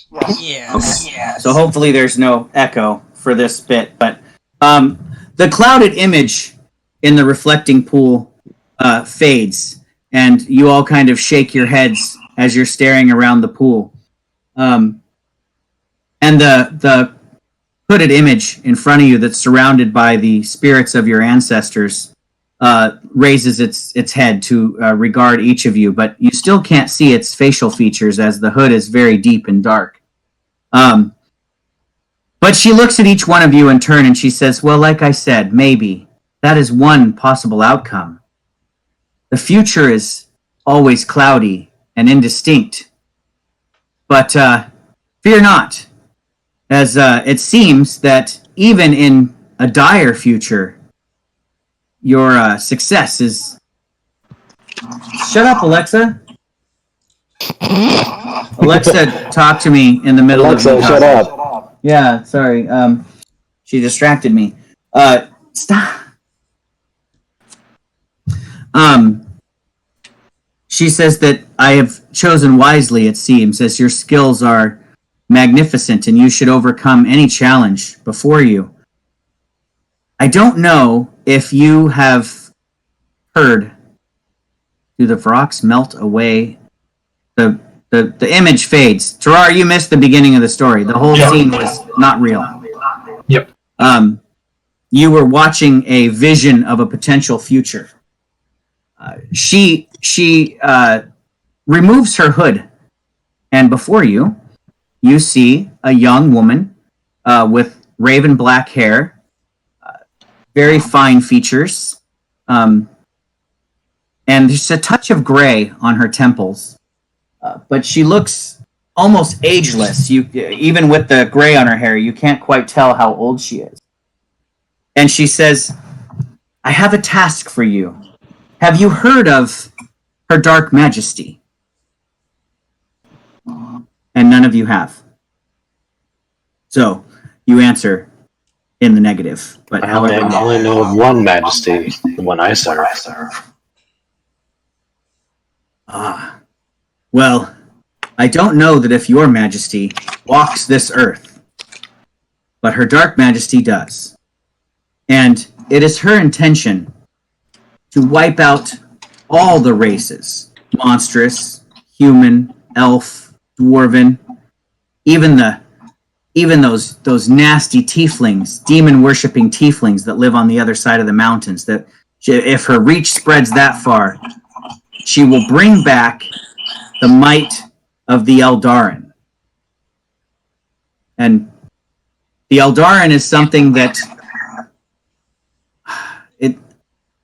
all of the monstrous races would fear that the way that Christians fear the word the devil. So the Eldarin dominated the planet eons ago, and the monstrous races were killed slaughtered by them mercilessly. But they were good, so to speak, right? So they were cleansing the earth of evil. But it was a long time ago, and the Eldarin have passed into myth and legend, and most people believe that they're extinct. Like you would think of them the way we think of dinosaurs, essentially. That if dinosaurs lived with humans, of course, dinosaurs would crush us. But that's how you would take it. So she says, the Eldarin will return in their might and their glory, but this time, led by her dark majesty, they will be wreathed in darkness, and they will obliterate all from this planet and cleanse it for their own. I, however, would like to stop that from happening. And I would like you to help me do that. Is she human? She is a human. And the Eldarin only attacked monsters? No, in your legends that you would know as a monstrous race, you believe the Eldarin attacked anything that wasn't Eldarin. I find it just strange that a human would come to monsters for help. Well, do you ask her that? What else Yeah, I is go in it for us? Sorry, there's two questions. Which one should I answer first? I ask, you are human, so why you come to us? I've fallen out of favor with my own kind. I understand. No need. They no longer trust me. I understand. Even your own kind will fear power. And as you say that, you do take notice of the fact that the spirits of your ancestors are circling her. And they kind of regard you all for a moment and then take up like a protective guard, almost like a spirit guardians, but with your ancestors as her spirit guardians. As you see, I get along much better with the deceased than the living. Oh, then we share a similar skill there. You there, the shadowy goblin there. You asked what's in it for you? Do you offer us more than the obvious? The obvious, of course, is stopping all races from being obliterated by her dark plan. Secondarily, I can offer you riches such as you can't even imagine. Twitch can think much big of treasures, tens and tens of treasures. She regards Dahak for a moment, and she says, "You there, reptile, lizard, do you serve a dragon?" She call you lizard. My ears flare out a little bit, and why, yes, I serve the greatest dragon of them all. She chuckles a bit and she says, "You must be referring to the white worm."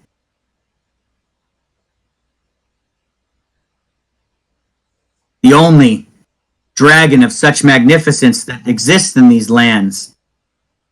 You must be referring to her. Am I correct? Yes. Have you ever seen Your Majesty's hoard? Only in segments. I've never been into the main layer. But you can imagine it. Yes, I've seen wagonfuls of gold and jewels and treasures being delivered. Imagine a dragon horde and then another one on top of it.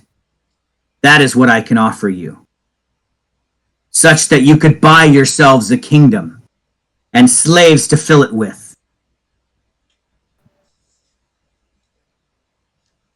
And if we have no need of your money, your kingdoms, He not want his kingdom. You give me his kingdom. Everyone needs money. Even wanderers, even slayers. But you're welcome to give your share away. At least you would have your life. Terrar need no kingdom. Terrar want war. Terrar will kill your Eladrin and majesty. He Well- not want kingdom. You give me his kingdom too. You got enough. I'll take his share. Give my kingdom to Runt, like scraps to dogs. Do any of you here have a great love of gnomes? Deep fried or salted? Only to eat them. Manly. Only when She I'm chuckles. tricking them. I spat on the ground. Gnomes just like goblin but cowards. I like that. She laughs at your good humor. She says, "Well, then you will have no problem finding something for me that resides within a gnome stronghold far to the south." As she says I shift my hat on the form of a gnome. I'll infiltrate and get our way in. As you do that, all your companions stab you to death. No, I'm kidding. I would like to It's a know. gnome! Kill it! There's a gnome all this time. And she looks appraisingly at your show of skill and magic, and she says, "Again, I knew there was a reason I chose your group. Ushrak will not miss a few of his warriors. If you do this for me, not only will you be helping Ushrak, but you will be saving all of your own races from complete obliteration. For nothing can stand against the Eldarin." I growl deeply at her statement like a challenge. I understand, and perhaps one day you'll get to meet them on the field of battle. But leaderless, you stand a chance at success. If Her Dark Majesty is taken care of. You see, the gnomes, they have a device. They're tinkerers. They mix magic and science and create things that are wondrous, but also powerful. More powerful than I think even they understand. The spirits tell me things, whispered through the ethereal plane and brought to my ears. They tell me of a device that can hold the spirit or the soul of even a god within it. I wish you to find this device for me and bring it to me so that I can trap Her Dark Majesty inside of it. And with their leader gone, we shall be assured victory. You show us on map, we go get it. We give to you, you give us kingdom. Can you describe it to us? Even better, I have an image.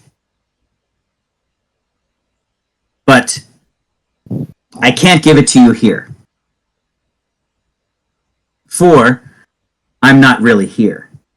And at this point, you would notice that as the spirits kind of separate from around her, even she seems kind of translucent.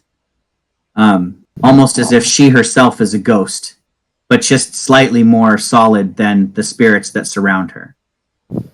She says, the sun is rising quickly, and at the full rise of midday, I can no longer maintain my presence here.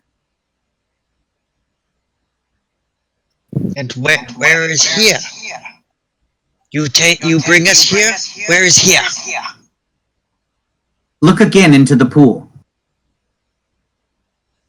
And as she says that, she begins to fade and her voice begins to get softer and almost as if her words are carried away in the wind. And as you look into the pool, you see a mountain path that you're familiar with because it's in the mountains where you came from, where the orcs had poured forth from the strongholds within the Blackwall Mountain.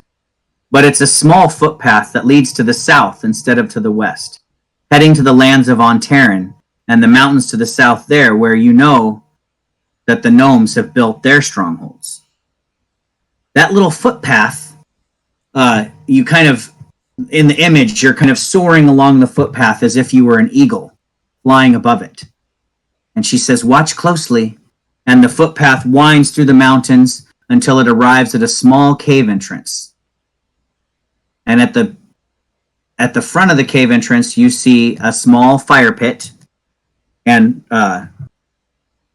5 smallish figures huddled around the fire. And then the vision fades. Go there. And the wind, the voice is carried away on the wind. I just slam my fist against the edge of the pool. Terror are tired of dreams. And the water splashes up, the image fades, and that's where we'll end tonight. So, Damn it. I want to keep going. I know. Sorry, Mark. Is this where we all wake up? You weren't really sleeping. You were awake. You went in the daytime when the armies of Ushrak were sleeping. At around dawn, you guys left and traveled for about 3 or 4 hours to get to the clearing that you were brought to with your visions, your dreams that you were having, that your ancestors were bidding you to go there. You all kind of sort of recognized each other. Whether you had talked or met each other personally is kind of up to you guys, but you were like some of the best warriors pushing your way westward in Ushrak's army. Your skills are nearly unmatched by many of the other monstrous tribes that have joined Ushrak. But you snuck away and made your way to this clearing, and looking around at each other, you were greeted by the hooded figure, surrounded by spirits of your ancestors, and she bade you to look into the pool. And she said, maybe. That was the one word she said at the beginning, and then we rolled initiative. And basically, she showed you a potential future, but but nothing's written in stone. And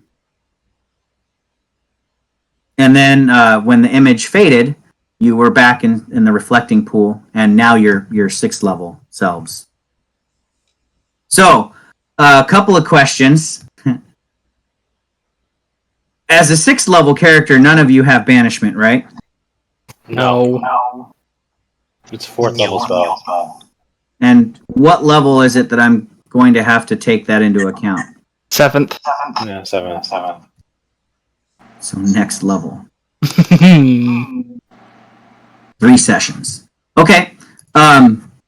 Is there a component to that spell, or is that just a free cast? An item distasteful to the enemy. Yeah. Or so you couldn't have cast that on Orcus. What did you use as your component? My arcane focus? Why is that distasteful to Orcus? Because I flipped him off. That's, shit. All right. Well, I'll keep that in mind the next time you try to cast that. It was I assume that the arcane focus takes the place since it's not like it doesn't require a cost. It was an exact copy of his penis, Ken, but it was well, he likes his own penis. It wasn't Orcus, sorry, Balor. Is the item consumed by the spell? No. Does it say it doesn't say that in the description? Nope. Then you're right. Your arcane implement should work. Okay, I'll think about that. Banishment is it's a pain for DMs to work with, because I was supposed to fucking murder half of you in that fight. That was the whole point. The whole point of the campaign was to put you in a super deadly encounter where some of you would die and you're like, oh shit, this is possible. And you guys just breezed through it. I don't even think I hit half of you damage. Just hit me. They hit me for most damage and the warlock. I mean, I almost died, so Okay, so looked at my out of spells 7 and realized- characters, I hit 2. And I think I barely scratched Terrar after like 7 rounds. I was Made it half scratched. health. But the Balor had 326 hit points remaining and was going to be awesome. And he had spells and all kinds of shit he could do. So, Yeah, that would have been yeah, a tough that fight. changed the dynamic of the entire fight by doing that. So, that's okay. Now I feel bad. No, don't feel No, bad. no, It's a no, live and no. learn. It's a live and learn DM thing. Now we're all cocky. Yeah, now you're all cocky. So we'll see. I've learned from experience that it's actually the combats that you think are easy and the characters are just going to get through that you end up TPKing the party on. I did not think I was going to kill Act 1 of Land of Song with a fucking gelatinous cube. But that's really what ended that fucking party. A couple of oozes and a gelatinous cube was more than David's Barbarian and everybody else could withstand. Only Cordial made it out alive. Technically, my bugbear's kind of an idiot, so everything to him seems easy. And then in my Balatech campaign, I don't know if you remember, Doug, but it was a random encounter with Drow assassins that almost TPK'd that frickin' party. And that was an easy encounter.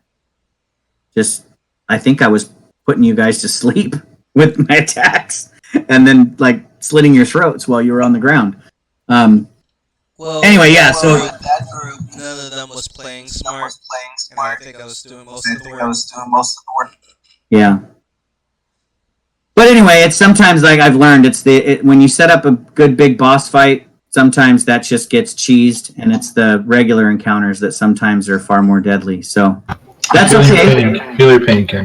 I wanted you guys to get a feel for your characters, mostly for session 1, and see what their potential is like, what they're capable of, and you guys did that really well.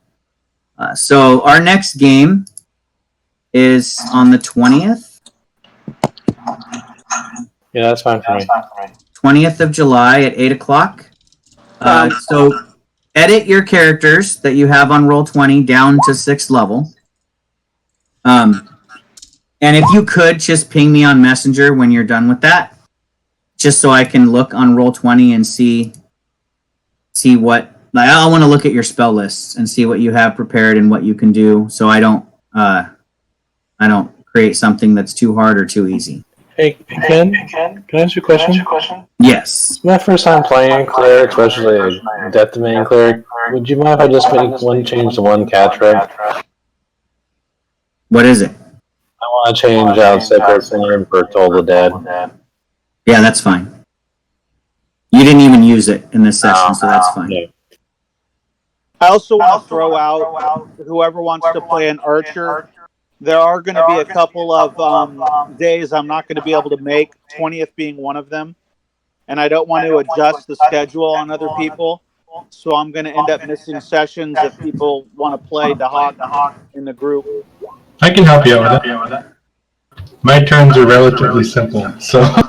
Now, note, based on this campaign structure, David, you don't get XP for a missed session. Yeah, no, So I'm we're- fully aware. It's unavoidable. There's just games and events coming up, and it's right along with your schedule. So it is what it is. Well, if we all agree on a day to move it, I could the 19th, Friday. But that's Well, the Chris's game. Yeah, That's I mean the Mob 19th, Annihilation. that whole weekend shot. If you want to move it to the 12th instead, I can do the 12th. I just can't do the 13th. No, that's this Friday. No, Yeah, the game is, I can't do this coming weekend. Yeah, King can't do it on Dylan's week, so. I mean, I could put a schedule on the Facebook group and show you the days because I can look out a couple months. But like I said, it is what it is. I don't think it can be really avoided. And that it shouldn't. I mean, unless you miss more than like 6 sessions, it won't make that big a difference. It mostly helps me if one of you play his character because like it was hard to play Mark's character and my monsters. I think I just kind of overlooked a lot of things my monsters could have done. But I just wasn't prepared to play. Mark, your character can do a lot of cool shit. And all I was really doing was recklessly attacking and raging. That's really all. Again, I apologize. I was really caught off guard by the call-out. So that's okay. So the 20th is our next game. When you get it to 6th level, just let me know, and I'll take a quick peek, just so I know what to expect. We'll start at 8 o'clock, and you guys are headed towards, if you agree to... I'm really surprised that roleplay. I expected you guys to at least ask her name. You didn't do that. I guess nobody asked her name. Nobody that you just said, hey, she's offering us treasure and she wants us to go get an artifact for her. Is it bad that my character's thinking about distilling the artifact? So I was thinking the same thing. I mean, I served Nagilim and talking about an item that can trap a god. I'm like, oh, that sounds interesting. It can. The item is powerful enough to trap a god. And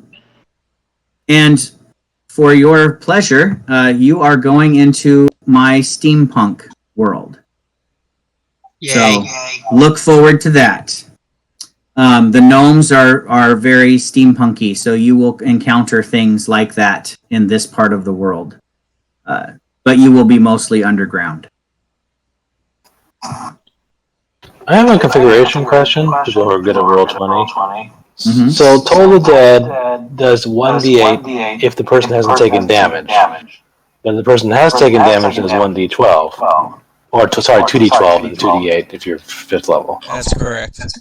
So you create 2 damage attacks. You have one that you damage 1 and damage 2. There's 2 places for you to add damage. So just create 2 Toll the Dead entries, basically? No.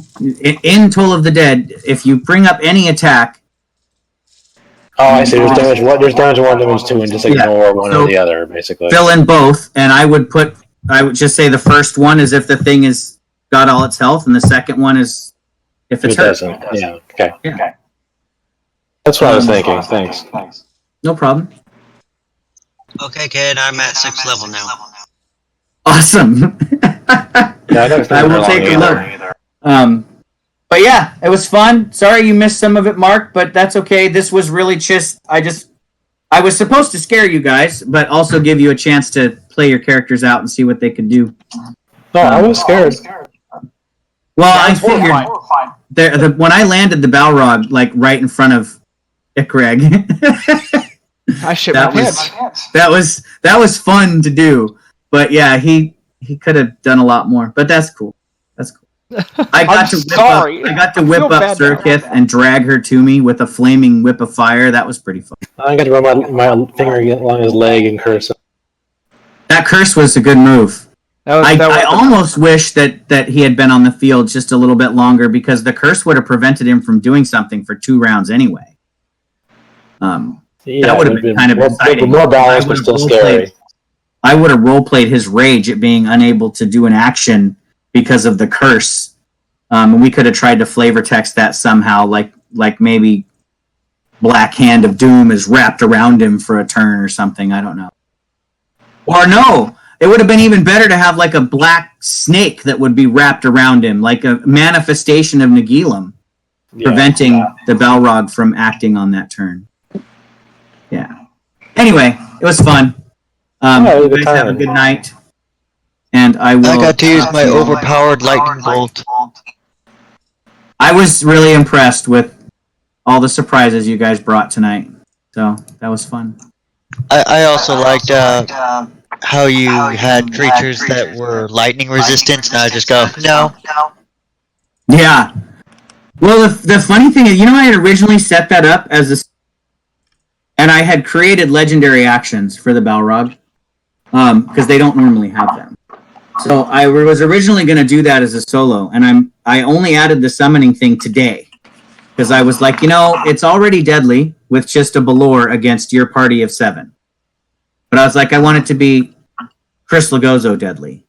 So I was like, I'll throw 3 other CR5 things in the battle. Actually, it could have been up to 8. I was going to roll a D8 and summon that many more Vroks. But Vroks aren't very powerful. They're like CR6, I think. but they were supposed to just be distractions so that the Balrog could actually do stuff. But yeah, anyway, it turned out fun. All right, guys. Well, I'll see you some of you on Tuesday. Yep. Good night. My character's promotion is 6th level now, except for changing the cantrip. Awesome. All right, I'll take a look tomorrow then, because I have time tomorrow before Ethan comes home. So I'll take a look at anybody who's done tomorrow. I'm just gonna prepare different spells though. But yeah, feel free. All right, guys.